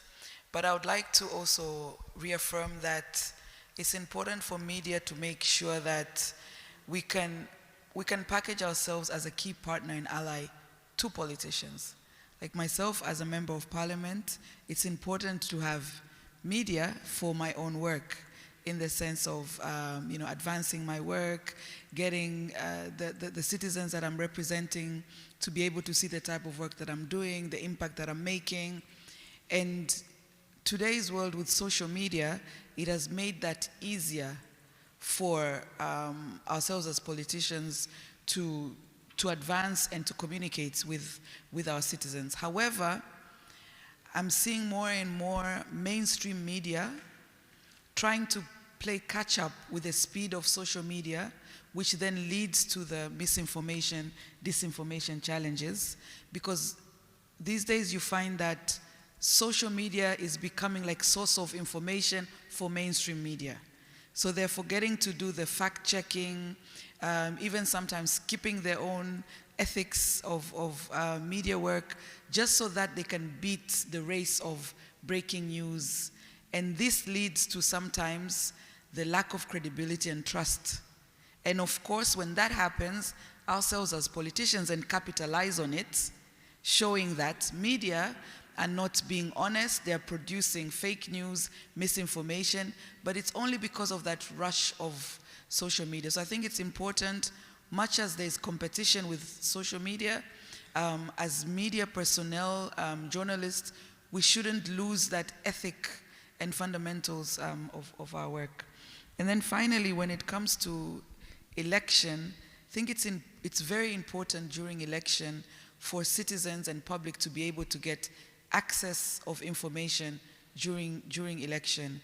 And I can commend that I know through the Africa Union and the Association of Election Observers in Africa, they've actually developed a guideline for digital and social media in elections.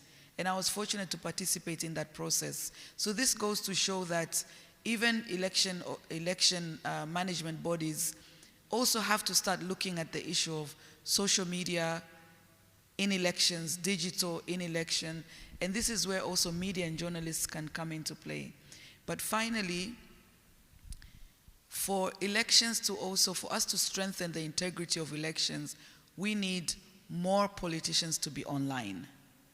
And at the moment, because of the current environment, women in politics and who are online, the number is very minimal because of the online abuse.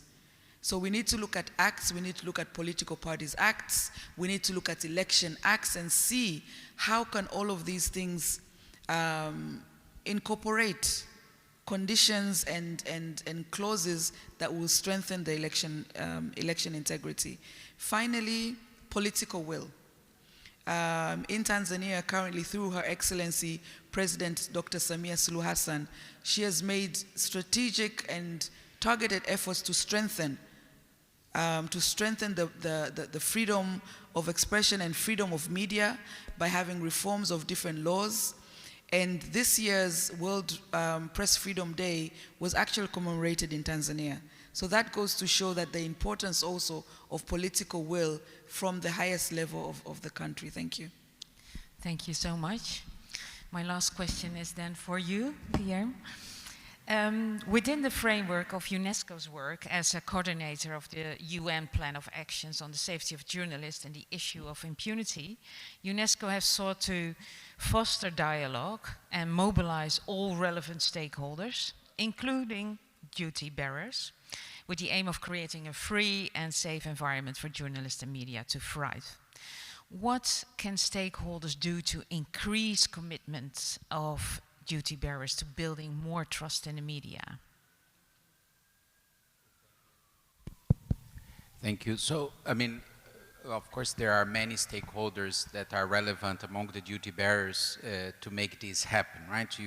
This study we are launching today about the safety of journalists during elections, you saw the numbers, 42% of the attacks during elections against journalists are perpetrated by police forces, by law enforcement. Precisely those that should protect the journalists and others in this process. Then when we see a number like that, we can take the view that those actors, in this case police forces, they have a preempt idea of attacking journalists, or we can assume that there is a lot of misunderstanding, lack of knowledge, lack of capacity building to deal with this, and bet our horses in bridging those gaps. So as we speak, in the Democratic Republic of Congo, UNESCO is promoting a football match between police forces and journalists. And this idea came from them in a previous training. They said, look, it's the first time in history, when we did the training, I guess last year, that we are talking to each other.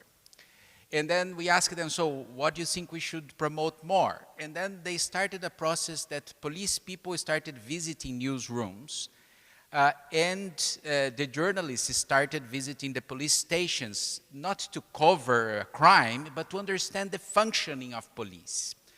And then they decided to start some football matches between them, solving their differences in a more creative way. And when we are training police, and I'm giving this example, but we could do a similar reasoning for our training for judges and for prosecutors and for parliamentarians and others. When we are training police, one of the highlights of those trainings is what we call changes of roles. So we invite the journalists to play the role of police in containing a manifestation, and the police to play the roles of journalists. Believe me, I have been in several of these trainings. It's absolutely mind-blowing when they need to understand what is happening with the other.